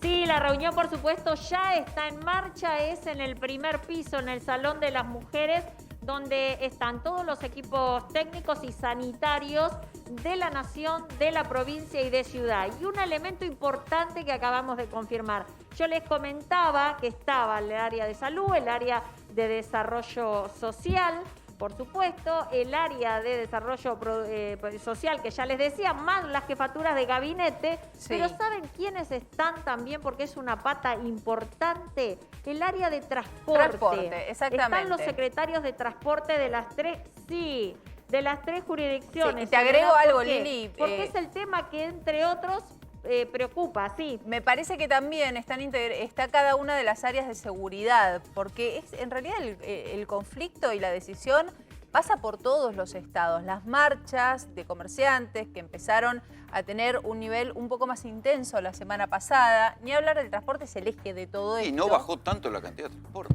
No, ¿sabes qué bajó? Bajó mucho la cantidad de personas que pidieron permiso. ¿Recordás que hacíamos hincapié en que había un exceso total de permisos? Las cifras dicen que a partir de que se dieron de baja todos los permisos y hubo que volver a sacarlos, bajó enormemente la cantidad de gente que lo solicitó. Pero son todos los eslabones los que se tienen que tener en cuenta, Lili. Sí, claro, y seguridad, que hay que sumarlas también. Por eso son 5 áreas en total. Y lo que les decía con el tema del transporte, porque claro, parece como el cuco, ¿no? En este tema de definir no solo el tema de cómo va la curva, sino también cómo hace la gente para mantener el aislamiento social. Y el tema del transporte, con distintas áreas que se flexibilizaron y con la participación de algunos trabajadores, es el gran problema. Por eso no querían faltar en esta reunión. Esta reunión se está haciendo con números, con gráficos en estos momentos, como les decía, y con el número, no solo de la gente que está viajando, que aparentemente, les digo el dato, desde que comenzó la cuarentena hasta el fin de semana pasado se habían duplicado aquellos que viajaban en el transporte público. Estamos hablando no solo de colectivos, ¿no?, sino también en trenes y en subtes. Por eso, una de las preguntas en debate aquí en la mesa es, con los números que se van a mostrar, ¿cómo va a ser la nueva flexibilización, si la hay, como quiere el gobierno de la ciudad, por ejemplo? Bueno, ahí está la cuestión, los números. De alguna flexibilización en la provincia no. Hay todo un debate sobre estamos en el pico, estamos llegando al pico o no estamos llegando al pico de contagios. A ver, el pico se conoció hasta ahora de lo que tenemos, se conoció el fin de semana con 795 casos. Ayer bajó a 500 y pico. Hay que seguir la evolución de los casos, pero algo debe estar mal en provincia de Buenos Aires, porque hubo declaraciones de 2 funcionarios que pusieron un poco de alarma en la cuestión. El primero fue el ministro de Salud, Daniel Goyan. Escuchen lo que dijo. En 15, 20 días empezamos a ver las imágenes de Manaus, de San Pablo, de Nueva York, de España, de Italia, es decir, de cadáveres apilándose en cámaras frigoríficas, en los geriátricos. Esto es lo que tiene esta enfermedad, es muy contagiosa. Esto es lo que dijo Goyan. Dijo, si se levanta la cuarentena, vamos a ver los cadáveres apilándose en las calles. Esto es como una manera de responder a los sectores económicos que dicen estamos mal, necesitamos que se afloje la cuarentena porque no podemos trabajar. Esto fue lo primero, el primer funcionario. Estas son declaraciones de ayer, pero hoy por la mañana, Nicolás Kreplak, el subsecretario de Salud de la provincia de Buenos Aires, dijo esto: pienso que hay que retroceder de fase, o sea, salir de la fase en la que estamos, de la 3, y volver a la 2. Hay que frenar e ir a lo esencial para achatar la curva en el AMBA. ¿Están viendo algo o están temiendo algo que nosotros no estamos sabiendo? Bueno, por eso es que la provincia está diciendo hay que ponerse todavía más duros. Ahora bien, esto desde lo sanitario, en lo sociológico, en lo económico, ¿se aguanta endurecer otra vez la cuarentena? ¿Se aguanta volver a meter a la gente en las calles? ¿Se aguanta restringir todavía más la actividad económica? Esto es lo que se está discutiendo. Mientras tanto, en la calle los controles son cada vez más fuertes. Vamos a uno de esos controles. Marcelo Padovani, ¿cómo estás? Te escuchamos.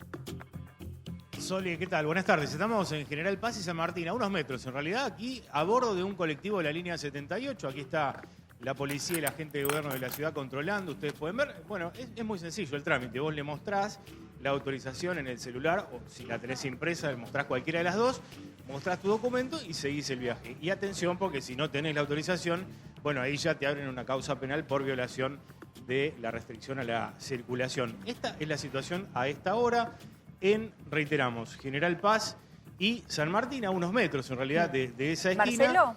Hasta ahora no ha habido... Sí, Sole. Bueno, ahí obviamente hay como un momento de suspenso, hay que ver si aporta el permiso correspondiente, pero a niveles generales y por lo que has visto, ¿encuentran a personas sin permiso o es algo viejo? Ya quien no tiene permiso no sale. Si no, perdón, repetime, Sole, que justito se me cortó. ¿Me ¿Están decías? encontrando gente sin permiso o la verdad que lo tienen todos? En los colectivos se encontraron algunos, pero en general no. La gente cumple, la gente ha sacado el permiso. Aquel que no lo ha sacado es porque evidentemente pensó que el anterior le servía, pero a los pocos minutos, bueno, cargan otra vez todos los datos, se obtienen el permiso. De todas maneras, para salir, Sole, aclaremos esto, tenés que tenerlo ya el permiso, Sí. Que puede demorar. Mientras hasta tanto, 24 Marcelo, horas. está subiendo y bajando los colectivos, están vacíos, bien vacíos. Hay sobra espacio, social. pese a la distancia Sobre social. espacio. Y te diría, Rolando, que en este colectivo hay bastante gente, pero hemos visto colectivos de hasta solamente un pasajero, con un solo pasajero. ¿Cómo anda? Le voy a preguntar al chofer. ¿Cómo anda, señor? ¿Todo bien? ¿Está llevando más gente, menos gente? Igual. Permiso, le voy a correr. Ah, perdón.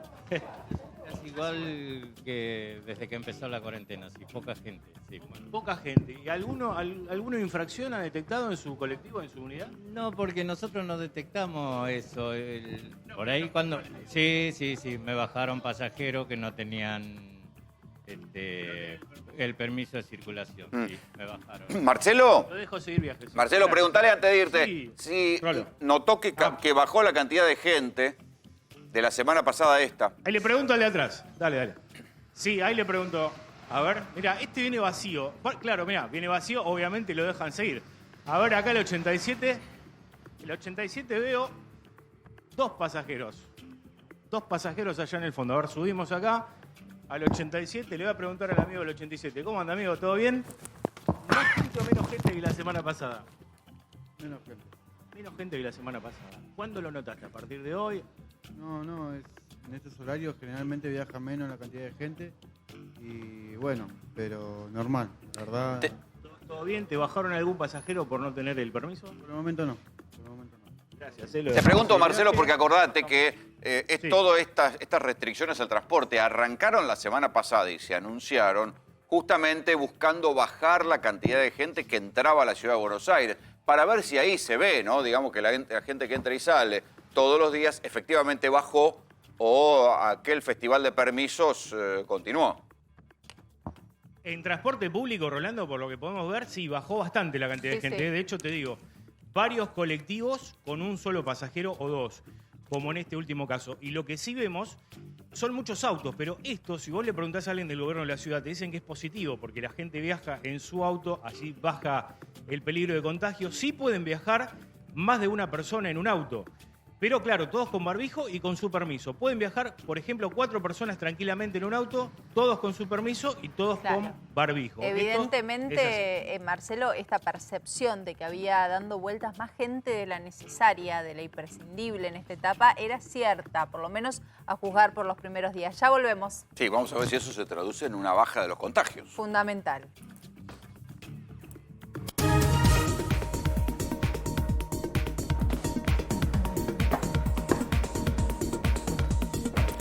La información es de último momento. Mauro Gundín está en Colegiales porque hay un nuevo geriátrico con casos de coronavirus. Mauro, contanos.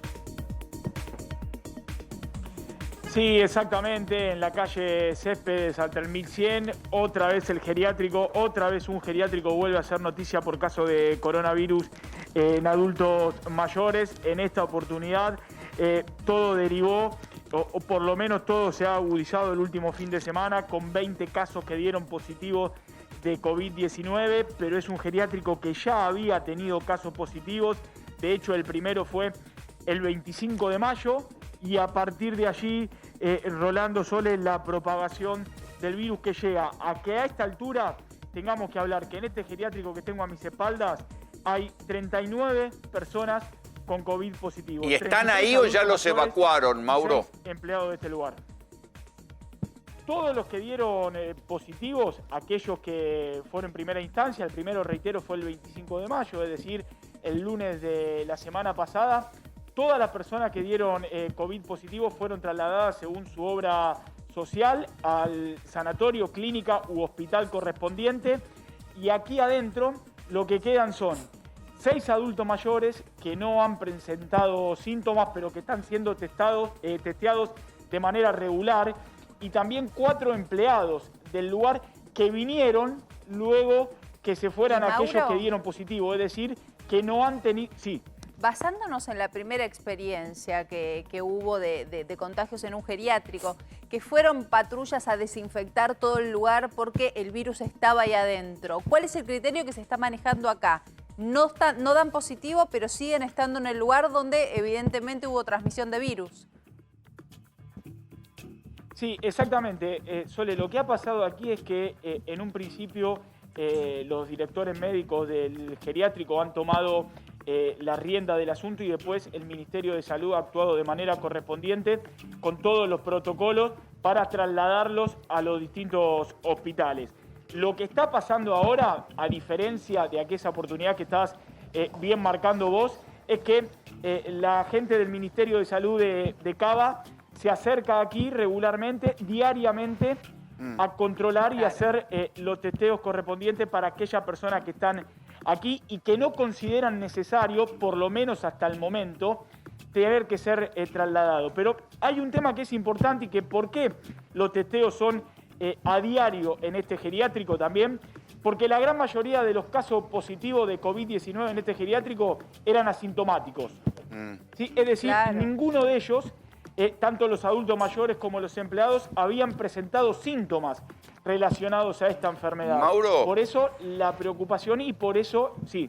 Fíjate si podés precisar un poquito, porque yo recuerdo que el geriátrico Apart Incas, que fue aquel que nosotros contamos en vivo, el geriátrico de Belgrano R, que después tuvo todo un operativo para sacar a los ancianos, los dueños tenían 3 geriátricos y si yo mal no recuerdo, había uno en la calle Céspedes.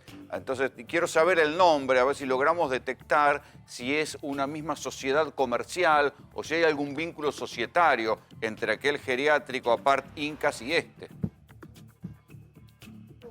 Sí, eso ahora lo vamos a chequear. Sí te digo, Rolo, que están a un par de cuadras de diferencia. ¿Sí? Acá estamos a 10, 15 cuadras de la Par Los Incas, que es donde desencadenó, si se quiere, o el primer caso emblemático, como bien marcaban ustedes.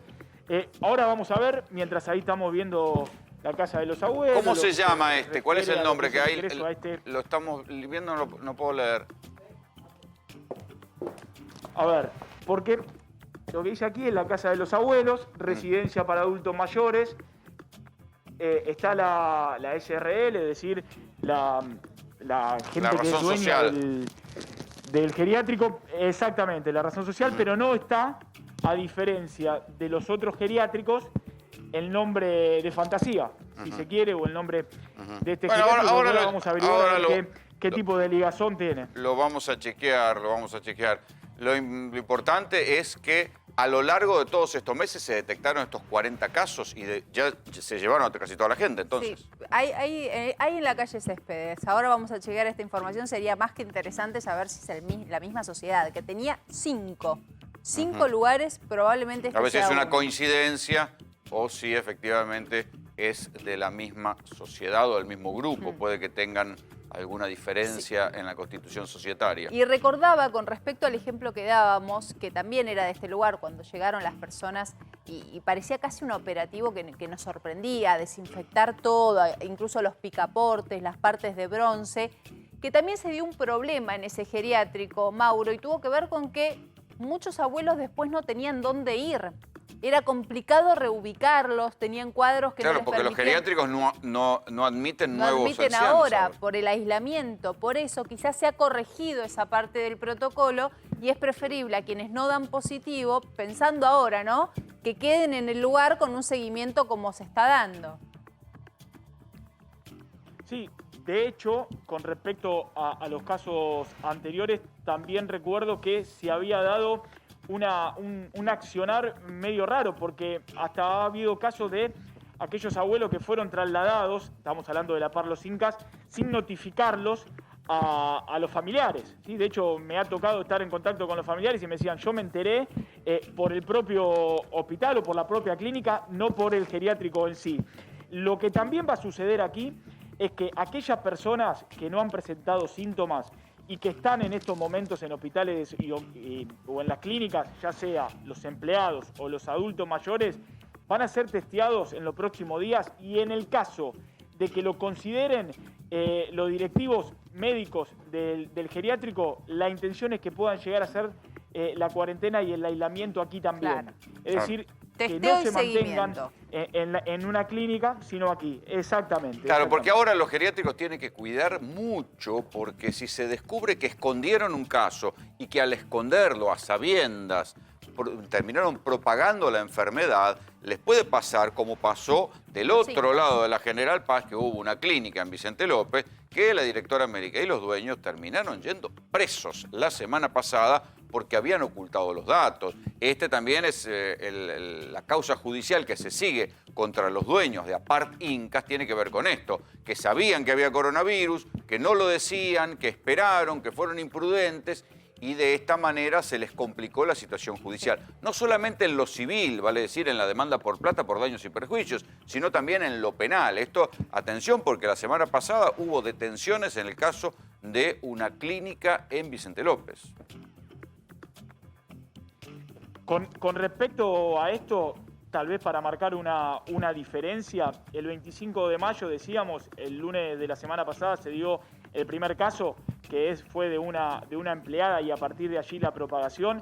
Bueno, 2 días después, 48 horas después, aquí en este geriátrico ya estaban los inspectores de Cava, ¿sí? del Ministerio de Salud de Cava, para ver justamente e inspeccionar el geriátrico y a empezar a accionar un protocolo que se llevó a cabo y que luego derivó en que se empiecen a confirmar otros casos positivos, esos hisopados que se comenzaron a hacer y que dieron cuenta de más casos positivos y sobre todo en aquellas personas que estaban asintomáticas, que es la gran mayoría de los abuelos mayores que estaban aquí.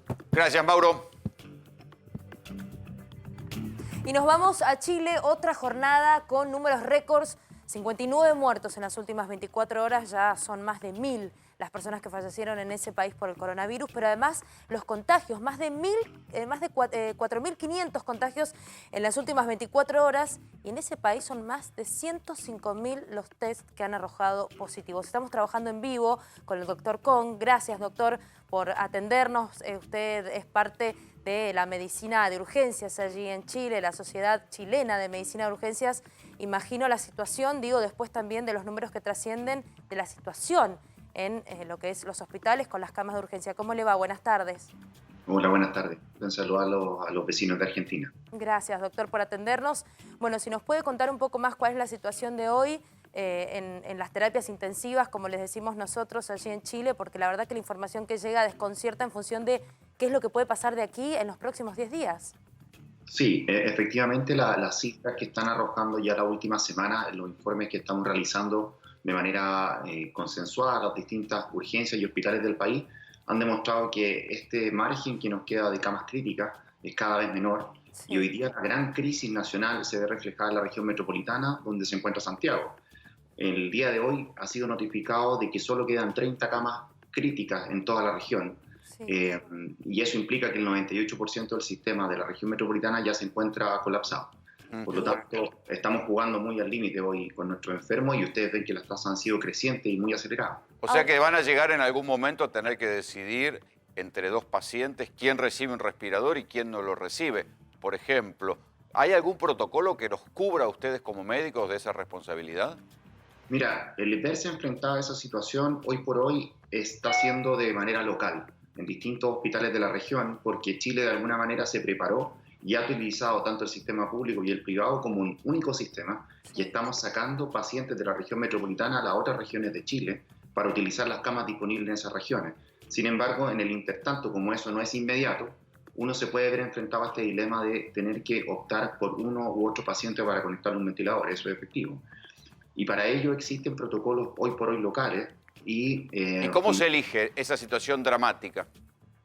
¿Cómo se elige? En base netamente a criterios y alineamientos que están del margen del orden internacional, primero que todo ligado a lo que ha venido ocurriendo por los otros países, pero ese criterio clínico es muy específico y fundamentalmente no hemos tenido un lineamiento nacional frente a esta pandemia. Por darte un ejemplo, no hay una edad que te impida entrar. Hay un criterio del enfermo. Si el enfermo tiene muchas comorbilidades, muchas enfermedades, está muy deteriorado, ese enfermo versus un enfermo que viene sano, a una misma edad, obviamente el sano tiene más probabilidad de sobrevivir. Entonces, o sea, usted dice que no es por la edad, como siempre, porque queda este fantasma de que, bueno, a los viejos no le ponen el respirador, que entre un viejo y un joven optan por ponerle al joven y el viejo que se arregle. Exacto. La edad no es un criterio estricto, tiene mucho más que ver con las disfunciones de los pacientes, con la funcionalidad y con lo que uno pueda optar, digamos, se va a favorecer efectivamente de la terapia o no, es de sostén solamente, Doctor, o de un paciente que tiene mayor posibilidad de vivir. ¿Y qué le pasa interiormente a un médico con esta decisión? Porque han dedicado su vida a salvar vidas. Debe ser muy dura esa decisión, cargar con esa decisión. Efectivamente, es una realidad que nosotros no estamos acostumbrados a vivir. Por lo tanto, te ve enfrentado a esta determinación de uno transformarse, digámoslo así, en un verdugo. Claro. En donde uno no se preparó para eso, uno no estudió todos los años que estudió para eso, pero llega el minuto en donde te enfrentas a esto y esta pandemia ha llevado al extremo esta situación. Por lo tanto, estamos viviendo los estamentos médicos y los otros profesionales de la salud y técnicos esta situación en distintos lugares. Como te digo, no es en todo Chile, no es en toda la región. Y doctor, es muy fuerte, es muy duro. ¿Cómo siente usted que es el trabajo puntualmente con el gobierno? Aquí hablo de las autoridades y puntualmente le hablo del ministro de Salud, quien en las últimas horas, para quienes no lo vieron también, tuvo quizás un intercambio interesante con una periodista, en realidad una periodista que le pregunta este cambio de criterio que si de paso nos puede explicar para Chile ahora, una persona que dio COVID positivo tiene que resguardar, pero durante 10 días, no durante 14. Esto lo que algunos sectores vieron es como peligroso por no terminar el cuadro completo y aquí el ministro, ante la pregunta de la periodista, le dijo, eso no lo voy a contestar, ya lo contesté. ¿Cómo le caen estas declaraciones? ¿Cómo trabajan en coordinación con el gobierno? ¿Y qué es lo que significa este nuevo, esta nueva cuarentena de 10 días que se le aplica a los pacientes? Sí, mira, ahí hay más de una pregunta dentro de tu propia pregunta y me voy a tomar el tiempo de explicarlo. Lo primero es que si nosotros vemos la guía de la OMS del 27 de mayo, dentro de la primera página salen los nuevos criterios de cuánto tiempo un enfermo debiese estar en cuarentena o aislado. Sí. Y para ello se definió que los pacientes asintomáticos, o sea, aquellos que no presentaron síntomas, pero sí tienen el examen positivo, ellos deben estar 10 días en domicilio y aislados. ¿Te fijas? Para aquellos que tienen síntomas leves se definió desde el término de los síntomas 3 días más, partiendo de esos mismos 10 días, o sea, llegar a 13. Nosotros cuando comenzamos esto determinamos 14 de manera arbitraria, también regido por los estamentos internacionales, ¿no es cierto? Por lo tanto, esta corrección va de la mano con el lineamiento de la OMS, eso es importante destacar. Sin embargo, lo que cambió y el problema que hubo con cuando lo hice la pregunta a la periodista, fue el siguiente. Él lo que determinó, y que va en contra de lo que la Sociedad Chilena de Infectología y el estamento médico piensa, es que paciente contacto, o sea, aquel que está positivo, alguien se contactó, este paciente sabe que está contactado, pero no tiene síntomas. Ese paciente debiese estar en su casa 14 días, porque puede manifestar la enfermedad en esos días. Lo que el ministro dijo, bueno, si a él le tomamos un examen y sale negativo, debe volver a trabajar. Y nosotros como estamento médico no vamos por ese lineamiento, porque tomar ese examen significa de que te da falso negativo, digamos que va a tener la enfermedad después, y puede hacerlo perfectamente. Es peligroso, digamos. Puede ser peligroso en ese caso. No es seguro, efectivamente. Y que el trabajo con el gobierno y con el Ministerio de Salud, ¿cómo ha sido? Ha sido bastante fluido desde un comienzo porque el gobierno entendió que necesitaba apoyarse en los estamentos médicos. Por lo tanto, nos unimos nosotros rápidamente y empezamos a trabajar en conjunto para una mesa asesora, especialistas asesores, distintas sociedades de medicina de urgencia, de medicina intensiva. Sin embargo, ha habido obviamente un grado de resistencia porque un punto de vista es el punto de vista sanitario y hay otro punto de vista gubernamental de cómo ejecutar las políticas, y en ese sentido no siempre estamos en la misma línea y hay un poco más de tensión, que es lo que hemos estado viendo ahora, por ejemplo, en esta aclaración que yo te daba de cuántos días quedarse o no. El 23 de mayo se le dijo debe quedarse 14 días y 7 días después dicen no, tomamos el examen y vuelve a trabajar. Entonces ahí aún ve un conflicto y así otro. Doctor Gong, un placer haberlo escuchado. Muchísimas gracias. Igualmente, un saludo para usted, que esté muy bien. Y mientras tanto, aquí en la Argentina, reunión importantísima en Casa Rosada. Liliana Caruso con novedades. Te escuchamos, Lili. Sí, porque mira, Sole, te cuento, el primer piso es el lugar de la reunión en el Salón de las Mujeres, pero un detalle, primero se mostraron todos los números, los gráficos que cada uno trajo desde las distintas áreas y jurisdicciones de las que vinieron, nación, provincia y ciudad. Y hace 10 minutos exactamente comenzó el cambio de opinión. Esto es lo que nos dicen aquellos que están ahí adentro y están atentos a lo que pasa con todos los funcionarios, como les decía, de seguridad, de desarrollo social, de la jefatura de gabinete, de salud y de transporte. ¿Cuál es la gran preocupación? Y muchos dirán, ¿por qué están haciendo esta reunión y no están los gobernadores, el resto de las provincias de Buenos Aires, de todo el país, digamos, ¿no? Y solo la de Buenos Aires. Bueno, lo que hay que decir, que esta reunión se produce porque la gran preocupación es el AMBA. Y un número y un detalle que es el que preocupa. Más del 90% de los últimos casos de COVID se dieron en esta área, en el AMBA. Y ese es el número que ahora están trabajando. ¿Cómo fue el contagio de las últimas horas? Más allá de que lo que hay que contar es que el 83% de todos los casos del COVID de todo el país, el 83% radican justamente en que se han desacoplado.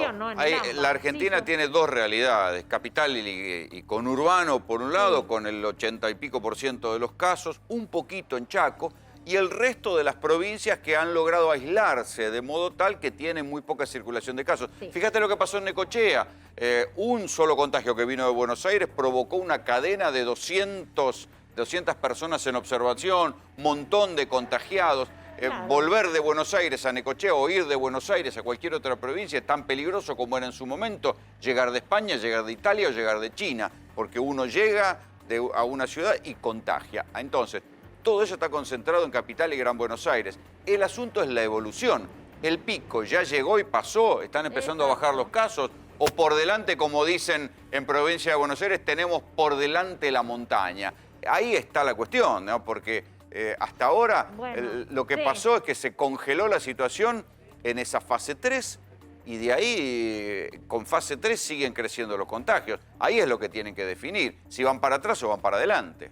Claro, y el viceministro de Salud hablaba hoy de bancar la cuarentena por este tema. Porque ¿cuál es el pico? ¿Llegamos a ese pico? Bueno, no, pero eso se dice fácil desde lo sanitario, pero no de lo sociológico. Sí, claro. No solo sociológico. Mira, hablando con fuentes, el pico se va a saber cuando estemos 5 días después del pico. Cuando veamos que por 5 días consecutivos la baja se da y permanece. Ahí te das cuenta que pasaste por el pico. No antes. Lili, ya volvemos con vos para más novedades. Nos vamos a ir a Córdoba ahora a hablar con Gastón Bacciani. Es médico, es secretario general de uno de los gremios que está preocupado justamente por lo que está pasando con la situación de los médicos. Hubo una manifestación en Córdoba que llamó mucho la atención porque la manifestación tenía como 2 consignas. Primero, la preocupación por un caso específico de un geriátrico donde terminaron detenidos los médicos, pero no el dueño, por una situación de contagios. Y después empezó a agregarse a esto el reclamo por tener los elementos médicos sanitarios, los equipos necesarios para poder enfrentar al coronavirus. Doctor Bacciani Garaña le habla, ¿cómo le va? ¿Qué tal? Buenas noches. Bueno, ¿de qué se trata el reclamo? ¿Ustedes tienen miedo como médicos de ir presos? Bueno, en realidad sí, digamos, fue la gota que rebalsó el vaso de imputación de un colega en Saldán por ejercer su trabajo.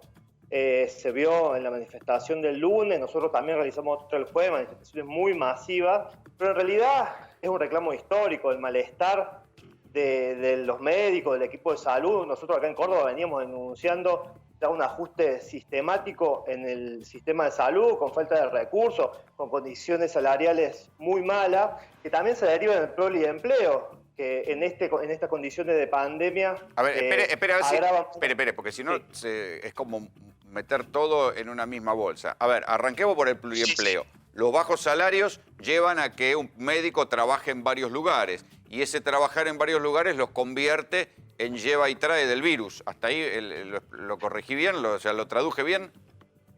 Está perfecto, pero eso está vinculado directamente a las condiciones salariales, que hay una situación de que muchos de los trabajadores de la salud ni siquiera cubre la canasta básica. Entonces, se ven, no solamente tiene que ver con el salario, sino con jornadas extensísimas y encima de eso, porque este médico, por ejemplo, tenía 3 o 4 trabajos, es imputado por una causa que empieza el mismo Ministerio de Salud. Entonces, obviamente que los médicos, los trabajadores de la salud no nos sentimos cuidados para nada, pero como te decía, eso fue como el último hecho de cuestiones que se vienen sumando históricamente hace tiempo. Gastón, y bueno, se vieron las manifestaciones muy masivas, sí. Es una situación en la que el médico mismo dice, cobro poco, arriesgo mi vida atendiendo pacientes COVID, porque es indudable que la vida se arriesga y basta con ver las cifras de médicos que se contagiaron en el mundo. Y encima, si llego a contraer la enfermedad por ejercer mi trabajo, puedo ir preso. O sea, la verdad es como que desde el sentido común... Eso fue el desencadenante. Te contagias vos, el riesgo de tu familia. Yo les quiero recordar, acá en Córdoba tenemos una tasa de contagio de la más alta del mundo. No solo del país, tenemos más de 17,4. Los 2 brotes más importantes estuvieron en el hospital italiano y en el geriátrico de Saldán, donde imputaron a este médico. Por eso la indignación. Nosotros, porque imagínense la tensión en la que atendemos nosotros todos los días, la preocupación, el temor también, porque hay que decirlo, de estar poniendo en riesgo nuestra salud, y encima el Ministerio de Salud nos inicia una causa por hacer nuestra tarea. Ministerio de Salud que deja mucho que desear, como decían ustedes también, en las condiciones de capacitación, elemento de protección personal y condiciones laborales en general. ¿Ustedes creen que hubo favoritismo hacia el dueño del geriátrico? Porque hay todo un entramado ahí en Córdoba de que el dueño del geriátrico, como tiene un hijo que trabaja en la Corte Suprema, lo hicieron zafar y terminaron presos los médicos. Es que es inexplicable cómo el imputado va a ser el médico y no el dueño del geriátrico, que como bien decís, es hijo de un vocal del TCJ. Incluso nosotros opinamos que la denuncia, porque lo que tiene que controlar el funcionamiento es justamente la entidad policial, que es el Ministerio de Salud. O sea, el ministerio es responsable y encima denuncia a los mismos trabajadores. Está muy claro, Gastón. En esto, cuando hablamos de que no basta solo el aplauso de las 21, hay que empezar a trabajar sobre el tema en serio. Gracias, Gastón. No, gracias a ustedes. Les quiero recordar que el 10 vamos a hacer una nueva jornada de protesta nacional para seguir visibilizando estos reclamos. Gracias. Bueno, y atención porque hay mucha expectativa con lo que pueda llegar a pasar en las próximas horas en los Estados Unidos. Las marchas que aseguran no van a cesar a pesar del toque de queda establecido en distintas ciudades. Atlanta, una de ellas en donde el fin de semana se dieron distintos revuelos. Vimos, la verdad, escenas muy violentas. Está trabajando allí en vivo Adrián Sack. Adri, ¿cómo estás? Buenas tardes. ¿Qué tal? Buenas tardes, Julieta. Así es. Este va a ser aquí en Atlanta la tercera noche consecutiva en la que se va a aplicar el toque de queda, que ya se hizo el sábado y ayer. Y bueno, esto va a ser a partir de las 9 de la noche, pero también este toque de queda se va a dar en por lo menos 30 ciudades más, si es que algunas de las que ya lo hicieron lo renuevan esta noche también. Pero va a ser la primera vez, por ejemplo, en Nueva York. Exacto. A partir de las 11 de la noche empezará el toque de queda, y también en Washington, donde anoche vivimos jornadas realmente apocalípticas, ¿no? De enfrentamientos entre la policía del servicio secreto que defendía la Casa Blanca y los manifestantes violentos realmente, con bombas molotov, con todo tipo de objetos contundentes. Sí. Intentaron en su ataque ingresar a la Casa Blanca, y eso hizo que el presidente Donald Trump fuera llevado a un búnker subterráneo para preservar su seguridad. Terrible. Ahora, Adri, ¿no? ¿cómo ves? ¿Cómo ves sí. digamos, el tema del toque de queda en esta propia noche? Al menos, bueno, ahí en la ciudad donde estás, ¿sentís que la gente lo va a respetar, lo viene respetando? Al menos las imágenes del fin de semana en distintas ciudades veíamos que era un desmadre todo. Digo, ¿cómo te imaginás que pueden ser las horas que siguen? Bueno, aquí en particular se respetó. El viernes hubo un desmadre aquí en Atlanta justamente, pero no había toque de queda, por eso se impuso después. Pero en otras ciudades, como estuvimos viendo, por ejemplo, en Oakland, en San José, en California, ¿no? en Filadelfia, y en el mismo Washington, hubo muchísimos problemas porque la idea es desafiar justamente al toque de queda. Sí, no se ha cumplido del todo, pero se cree, por lo menos, que ayudó a disminuir el impacto directo en muertes, ¿no? Hasta ahora hubo solamente una muerte que fue en Kentucky, en Louisville, en Kentucky, ayer, vinculada directamente con un enfrentamiento directo entre la policía y un manifestante. Las otras dos muertes que se produjeron durante la semana tenían que ver con los saqueos, ¿no? Con episodios asociados, pero no directamente con las protestas y las manifestaciones. Adrián, ¿te sigue llegando al teléfono ese alerta que mostrabas ayer? Que arranca el toque de queda, que te dicen vuelva para su casa, más o menos. Ya me llegó a las 6 de la tarde y ahora estoy esperando a las 9 menos cuarto de la noche aproximadamente. Va a llegar otro. El alerta no solamente llega al teléfono, sino al televisor. Así estés viendo, no sé, un servicio de computadora, por ejemplo Netflix, o estés escuchando la radio, igualmente te interrumpe, ¿no? Es un servicio que es un poco intimidante, asusta, porque eso te avisa que puede haber un tornado. También es el mismo servicio que usan para esto, una guerra nuclear. O sea que la emergencia, exacto. Bueno, eso incluye la alarma es una alarma fuerte, como de preocupación. Digo, para que te preocupes. Es una alarma.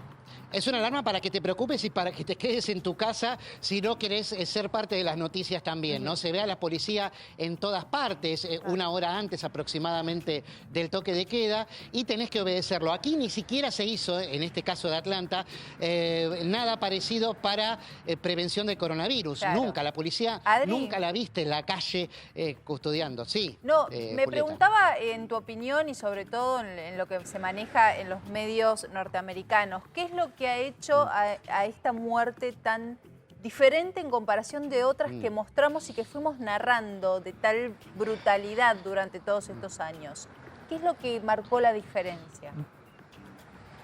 Y bueno, es la imagen ante todo. La imagen es lo más explícito que puede haber, ¿no? La figura de un hombre arrodillado, asfixiando con su rodilla, un hombre blanco a un hombre negro. Creo que es una imagen Adrián, de lo más duras que hay. Ni siquiera en la ficción se vieron imágenes así. A propósito, nosotros acá tenemos una reconstrucción, porque hoy se conoció otra cámara previa del momento en el cual lo detienen a Floyd. Ahí la estamos viendo. Vean la secuencia completa. Ahí van los dos policías que se acercan al auto.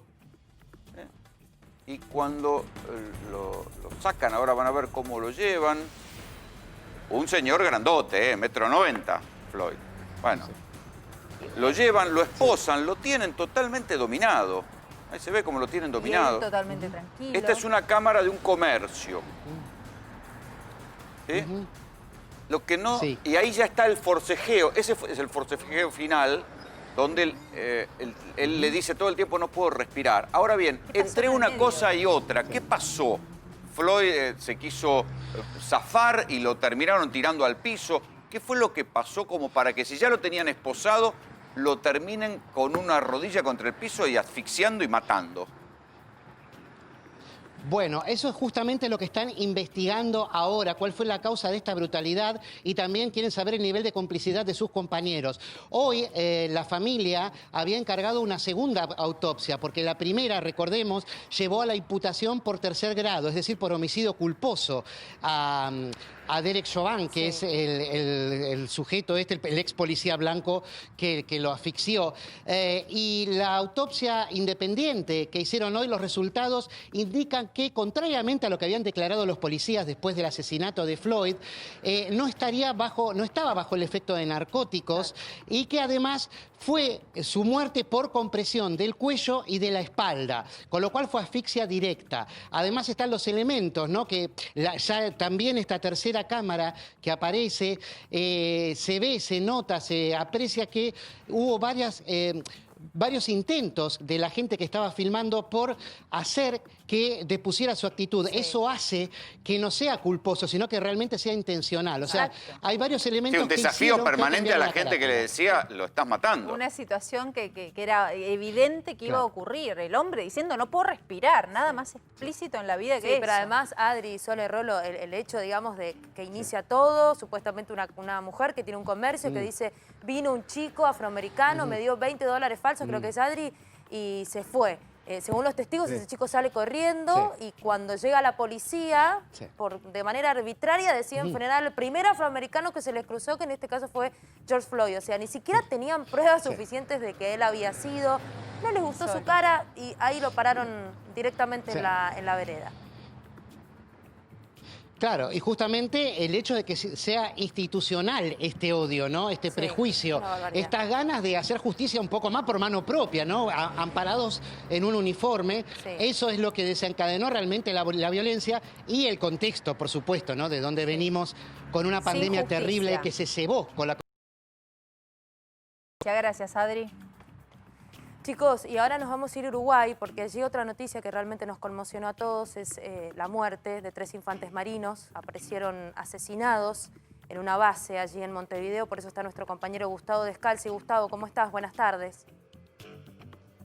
Buenas tardes, Soledad, buenas tardes, Rolando. Muy triste, hemos pasado un fin de semana horrible aquí en Montevideo. Hace instantes acaba de terminar la conferencia de prensa donde el ministro del Interior, Larrañaga, del edificio que está detrás mío, es el edificio de la Presidencia, confirmó la detención de 3 personas a propósito del asesinato cobardemente, como dijo el presidente de la República en la noche de ayer, de 3 marinos, 22, 25 y 32 años.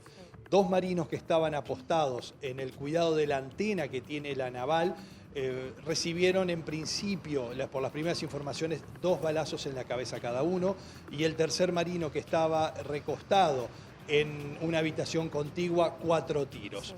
Los allanamientos empezaron ayer mismo y hoy en las horas de la tarde se allanó una vivienda a no más de 1,5 kilómetros de este destacamento, que estamos hablando de la zona del Cerro, donde está la fortaleza del Cerro, y ahí se constató la ubicación de un arma 9 milímetros. En principio podría pertenecer a uno de los marinos asesinados. Gustavo, ¿la hipótesis más fuerte cuál es? ¿Qué es lo que pudo haber pasado? Bueno, el presidente lo dijo, todas las hipótesis sobre la mesa y la fiscal también. En principio, la línea de investigación más fuerte por esta detención hablan de un ex marino que estaba en rebeldía o que había ya tenido indicios de iniciar algún ataque al destacamento para robar armas. Este marino, que es una de las personas detenidas, estaban conjuntamente con 2 personas más, un matrimonio, ya están detenidos y se le tomará la declaración mañana. En principio, pero lo que asombra es la desmesura, Gustavo. Sí. Lo que asombra es la desmesura. Una locura total. Digo, bueno, matar 3 infantes de marina. En principio... Sí, Hay varias hipótesis en juego de alguna banda que se está armando con mucha violencia a propósito de las discusiones entre dos bandas o de pelea entre dos bandas narcotraficantes. Sí. Hace unos días este hecho se enlaza con un ataque a la sede de la oficina antinarcóticos y ahí se tiró una granada. Y ahí empezaron a especular sobre si este hecho estaría emparentado con eso ocurrido hace unos días atrás. Es desmesurado. Nosotros no tenemos un antecedente anterior. Es una violencia totalmente impensada para Uruguay. Pregunta de sentido común. Uno imagina que esos lugares están llenos de cámaras que registran todo movimiento. ¿Qué pasa en este caso? Buena pregunta. Las cámaras están sobre la Fortaleza del Cerro. Si ustedes tienen más o menos una ubicación geográfica, en la Fortaleza del Cerro, que es un lugar de cuidado de la entrada a la bahía de Montevideo, hay cámaras. Pero en este lugar, donde estaba la antena naval, no había ninguna cámara. Sí había cámaras perimetrales que la fiscal ya había solicitado en la tarde de ayer. Se vieron y ahí empezaron a trabajar sobre las dos hipótesis más fuertes. En principio, el tema del narcotráfico y en segundo, esta pista que hoy se detuvo a esta persona conjuntamente con un matrimonio. Van a declarar en las próximas horas, así que mañana tendremos toda la información. Hay un equipo nuestro trabajando ahí en Torre Ejecutiva también por la conferencia que acaba de terminar el ministro Larrañaga. Gustavo, muchas gracias. Nosotros vamos a ir a la pausa. Cuando volvamos vamos a hablar de un escándalo de espionaje que viene creciendo en torno de la gestión del gobierno anterior. Hubo una causa que comenzó la semana pasada, yo les conté una causa que se investiga en Comodoro Pi, pero ahora saltó otra investigación más en otro juzgado donde, escuchen bien esto, le fueron a poner, de parte de la AFI, del gobierno de Macri, le mandaron poner una bomba a un funcionario del Ministerio de Defensa del propio gobierno de Macri. Enseguida se lo contamos.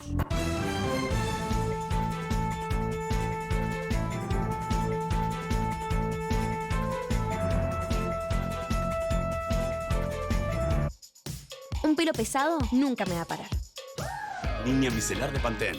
Su exclusiva fórmula Pro Vitaminas con agua micelar purifica las raíces e hidrata hasta las puntas. Para un pelo súper ligero y lleno de movimiento hasta el final del día. Línea micelar de Pantene. Esto no es un comercial para que tomes Manaos, es para que conozcas las decisiones que ya tomó Manaos. Vamos a mantener a todos nuestros empleados, vamos a seguir produciendo bebidas de calidad y vamos a colaborar con y para el país. Vamos, pueblo argentino, que juntos podemos. ¡Vamos, Manaos! Si hay algo que aprendimos es que de esta salimos todos juntos, porque juntos es más entretenido. Con DirecTV tenés todo lo que necesitas para distraerte, informarte y entretenerte. Además, suma pantallas gratis con DirecTV Go para que cada integrante de la familia pueda disfrutar lo que más le gusta. Empezá a disfrutar la mejor programación de DirecTV al 40% de descuento por 12 meses. Suscríbete ahora. Como mamá, me preocupa que Sofi reciba el hierro y el omega 3 y 6 que necesita todos los días. Así que en lugar de elegir otras leches, yo elijo Sancor Bebé 3+. 2 vasitos al día le dan los nutrientes que necesita, como hierro, omega 3 y 6, vitaminas y minerales. Sancor Bebé 3, nutrición de la cabeza a los pies. Estamos en nuestro reto Harpic, conociendo el mundo a través del inodoro. ¿Sergio? ¿Me dejarías pasar a tu baño? Ay, es que aunque esté limpio se ve viejo. Eso es sarro, difícil de creer. ¿Cómo sarro? Si siempre limpio con lavandina. Pero eso no lo quita tan efectivamente. Probá Harpic Power Plus 10X. A diferencia de la lavandina, Harpic sí elimina las manchas de sarro y también los gérmenes. ¡Wow! Probá Harpic Power Plus 10X. Y que tu baño se vea como nuevo. ¿Soñás con tener el pelo largo? No lo cortes. Nuevo el Viv Dream Long de L'Oréal Paris. Con un cóctel de queratina vegetal y aceite de ricino, reconstruye tu pelo y ayuda a sellar puntas abiertas. Salva tus últimos 3 centímetros. Tu pelo largo y fuerte. Nuevo el Viv Dream Long. Salva tus últimos 3 centímetros. Revive tu pelo desde el primer uso. Nosotras lo valemos.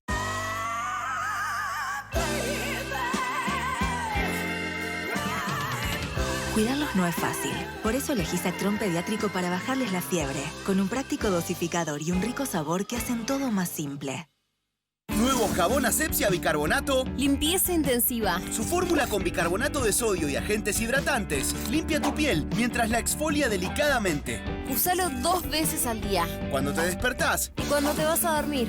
déjalo actuar 1 minuto y enjuagate. Incluí jabón Asepsia Bicarbonato en tu rutina de higiene diaria. Asepsia, el experto en limpieza profunda de la piel. Ahora también conseguilo online.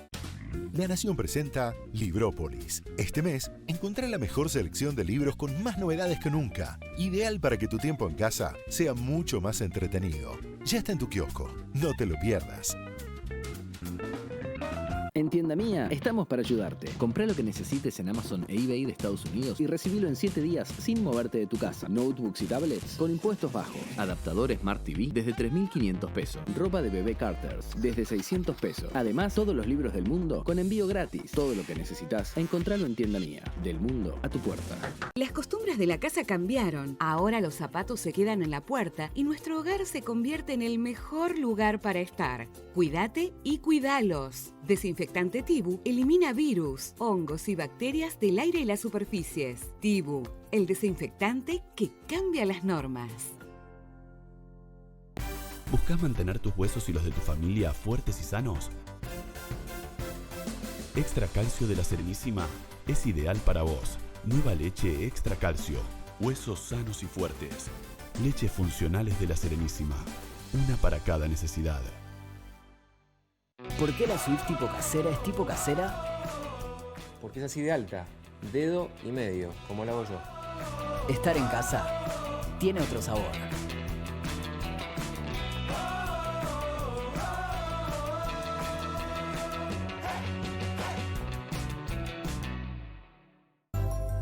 Llega un momento donde tenés que decidir, dejarlo o agarrarlo. Y en ese segundo no importan los blogs que leíste, solo importa lo que dice tu instinto, porque esa decisión va a hacer que él dé su primer paso. Para este paso y todos los otros, creamos el nuevo Huggies con tecnología Extra Flex, con canales en forma de X que redistribuyen el pis para que el pañal se mantenga flexible y se pueda mover libremente. Huggies Active Sec. Acompaña cada paso de su desarrollo.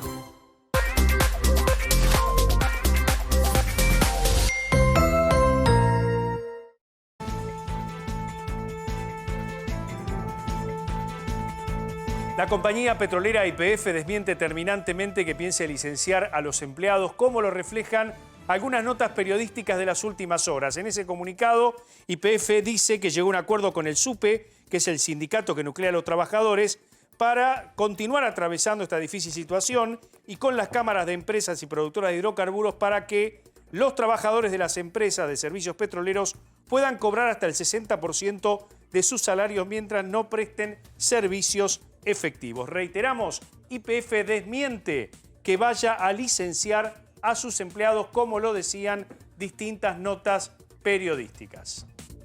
La verdad es que los gobiernos espíen a los opositores forma parte del paisaje. Todos dicen que no lo hacen, todos dicen que nunca lo hicieron, pero en el fondo, mal que mal, todos saben que siempre algún espiado hay en la oposición.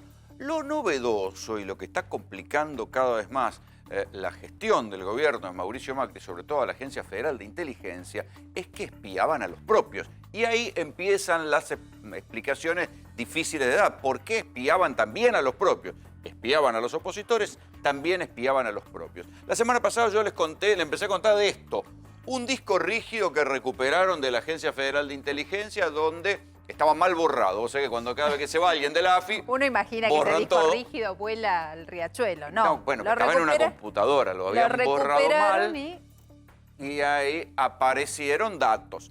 ¿Qué había en esos datos? Lo primero que se supo que había un listado de mails. Uno dice, bueno, mails en la Agencia Federal de Inteligencia colabora con la justicia. No, no eran correos, no era un listado para invitar a una fiestita tampoco. Claro, sí. Eran tampoco linkeados con la justicia, lo cual los haría legales. mail de opositores, incluso, por ejemplo, había sectores completos de partidos políticos espiados. Ahí había el referente conocido y después la secretaria, los otros dirigentes. Bueno, esto fue lo primero que se supo. Ahora trascendió también que en ese disco rígido había fotos, seguimientos, o sea, le estaban siguiendo a alguien, le sacaban una foto, como en la peli, con un teleobjetivo, le sacaban una foto, incluso fotos del propio jefe de gobierno, Horacio Rodríguez Larreta. Esto se está discutiendo en el Congreso, en la Comisión de Inteligencia. Ayer Leopoldo Morón no solo confirmó la existencia de fotos, no me quiso decir que eran de Horacio Rodríguez Larreta, pero sí dijo otra cosa. Dijo que le habían infiltrado a Rodríguez Larreta, a ver, jefe de gobierno del propio partido de Mauricio Macri, que le habían infiltrado gente en el servicio doméstico. Estamos descubriendo un funcionamiento sistémico de un espionaje que no tiene precedentes en ningún gobierno democrático de la historia argentina. Hubo un intento de un grupo mafioso de apropiarse de la democracia en la Argentina. Entonces funcionó una mafia en la AFI que se conectaba con la mafia de la mesa judicial. Las mafias siempre tratan de pasar lo ilegal a lo legal. Cualquier película te lo relata. Entonces, la AFI llevaba adelante estas acciones ilegales, de ahí producía información, en muchos casos sirvió para guionar testigos falsos en causas o para quebrar personas como arrepentidos, etcétera. Y la mesa judicial, coordinada con la AFI, de donde salían los correos electrónicos para fijar día y hora de las reuniones de la mesa judicial, que también está... bueno, eso se vio en el guionado de Fariña. Por ejemplo, pero te digo, infinidad de cosas. Hay seguimientos personales con motos. ¿Es verdad que hay fotos de Rodríguez Larreta? No te voy a dar nombres. Lo que te puedo decir, por ejemplo, que hay un funcionario muy importante del gobierno de la ciudad, donde la AFI de Macri le infiltró el personal doméstico, la mucama. ¿Y esto cómo lo saben? Esto es una sola de las causas judiciales. Presten atención a la segunda, porque hay un narco de la zona de Almirante Brown que responde al apodo de Verdura. Verdura. Verdura, el narco, no es cualquier verdura, el narco. Anda a comprar verdura. Sergio Rodríguez se llama el narco, conocido como Verdura, que lo venían persiguiendo, lo detienen. Cuando lo detienen dice, no, momentito, yo trabajaba para la AFI. ¿Cómo que trabajaba para la AFI? Vos sos un narco. No, yo trabajaba para la AFI. Entonces al narco Verdura dice, sí, yo trabajaba con un abogado de la AFI, un agente de la AFI. Pero no entiendo, ¿el narco no era narco y era un agente que hacía de narco? El narco era narco, pero dice que lo reclutó un agente de la AFI para ponerle una bomba en la casa a un miembro del Ministerio de Defensa, que se llama José Luis Vila. Entonces, la bomba efectivamente existió, no estalló, y tenía una leyenda que decía José Luis Vila ladrón. Este era un funcionario del gobierno de Macri, al cual desde la AFI le mandaron poner una bomba para asustarlo, pero que no estalle. ¿Quién se la mandó poner? Un agente de la AFI que se llama, y se conecta con la tercera causa, el agente de AFI se llama Facundo Melo. Facundo Melo, a su vez, era un abogado de uno de los barra brava que terminó acusando a Moyano en la causa independiente. Facundo Melo se presentó como arrepentido y dijo, a mí en la AFI me obligaron a cambiar el testimonio de un barra brava para acusar a Moyano. Y también se presentó como arrepentido. Entonces tenemos un agente de la AFI arrepentido, un narco arrepentido y el disco rígido que apareció, muchachos. Esto recién empieza. La noticia es de último momento. Apareció ya el boletín epidemiológico de hoy. En total en Argentina, 564 nuevos contagiados en 24 horas. La cifra de muertos es mayor.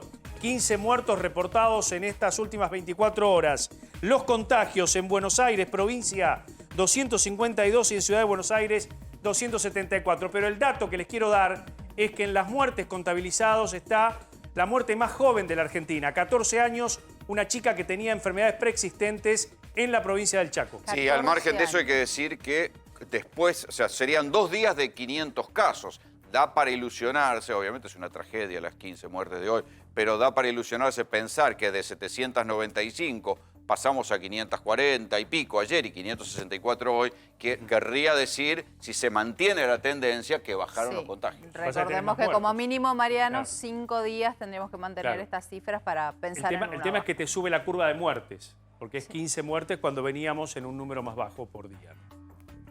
Y vamos a hablar de la salud de Charly García. El sábado nos enteramos que entraba en el Instituto del Diagnóstico con un cuadro febril, 38 grados de fiebre y además mucho dolor corporal. Inmediatamente le realizaron el hisopado, dio negativo en COVID-19, pero sigue internado. Aparentemente tiene que ver con con un cuadro diferente que no está ligado al COVID, pero sí está en observación. Hay que decir que está de buen ánimo, quienes están cerca de él dice que lo está tomando bastante bien y que va a quedar algunos días en observación, pero se pudo descartar inmediatamente lo que tenía que ver con un cuadro de coronavirus. Hoy dio un comunicado oficial, su prensa, para poder llevarle tranquilidad a todos sus fanáticos que estaban bastante preocupados por la salud de Charly García, que hace 4 meses tuvo que ingresar por algunos problemas de salud también a una operación, una infección también en la prótesis de cadera, pero bueno, la salud de Charly García va evolucionando favorablemente y esperemos que próximamente le den el alta. Charly García sobrevivió.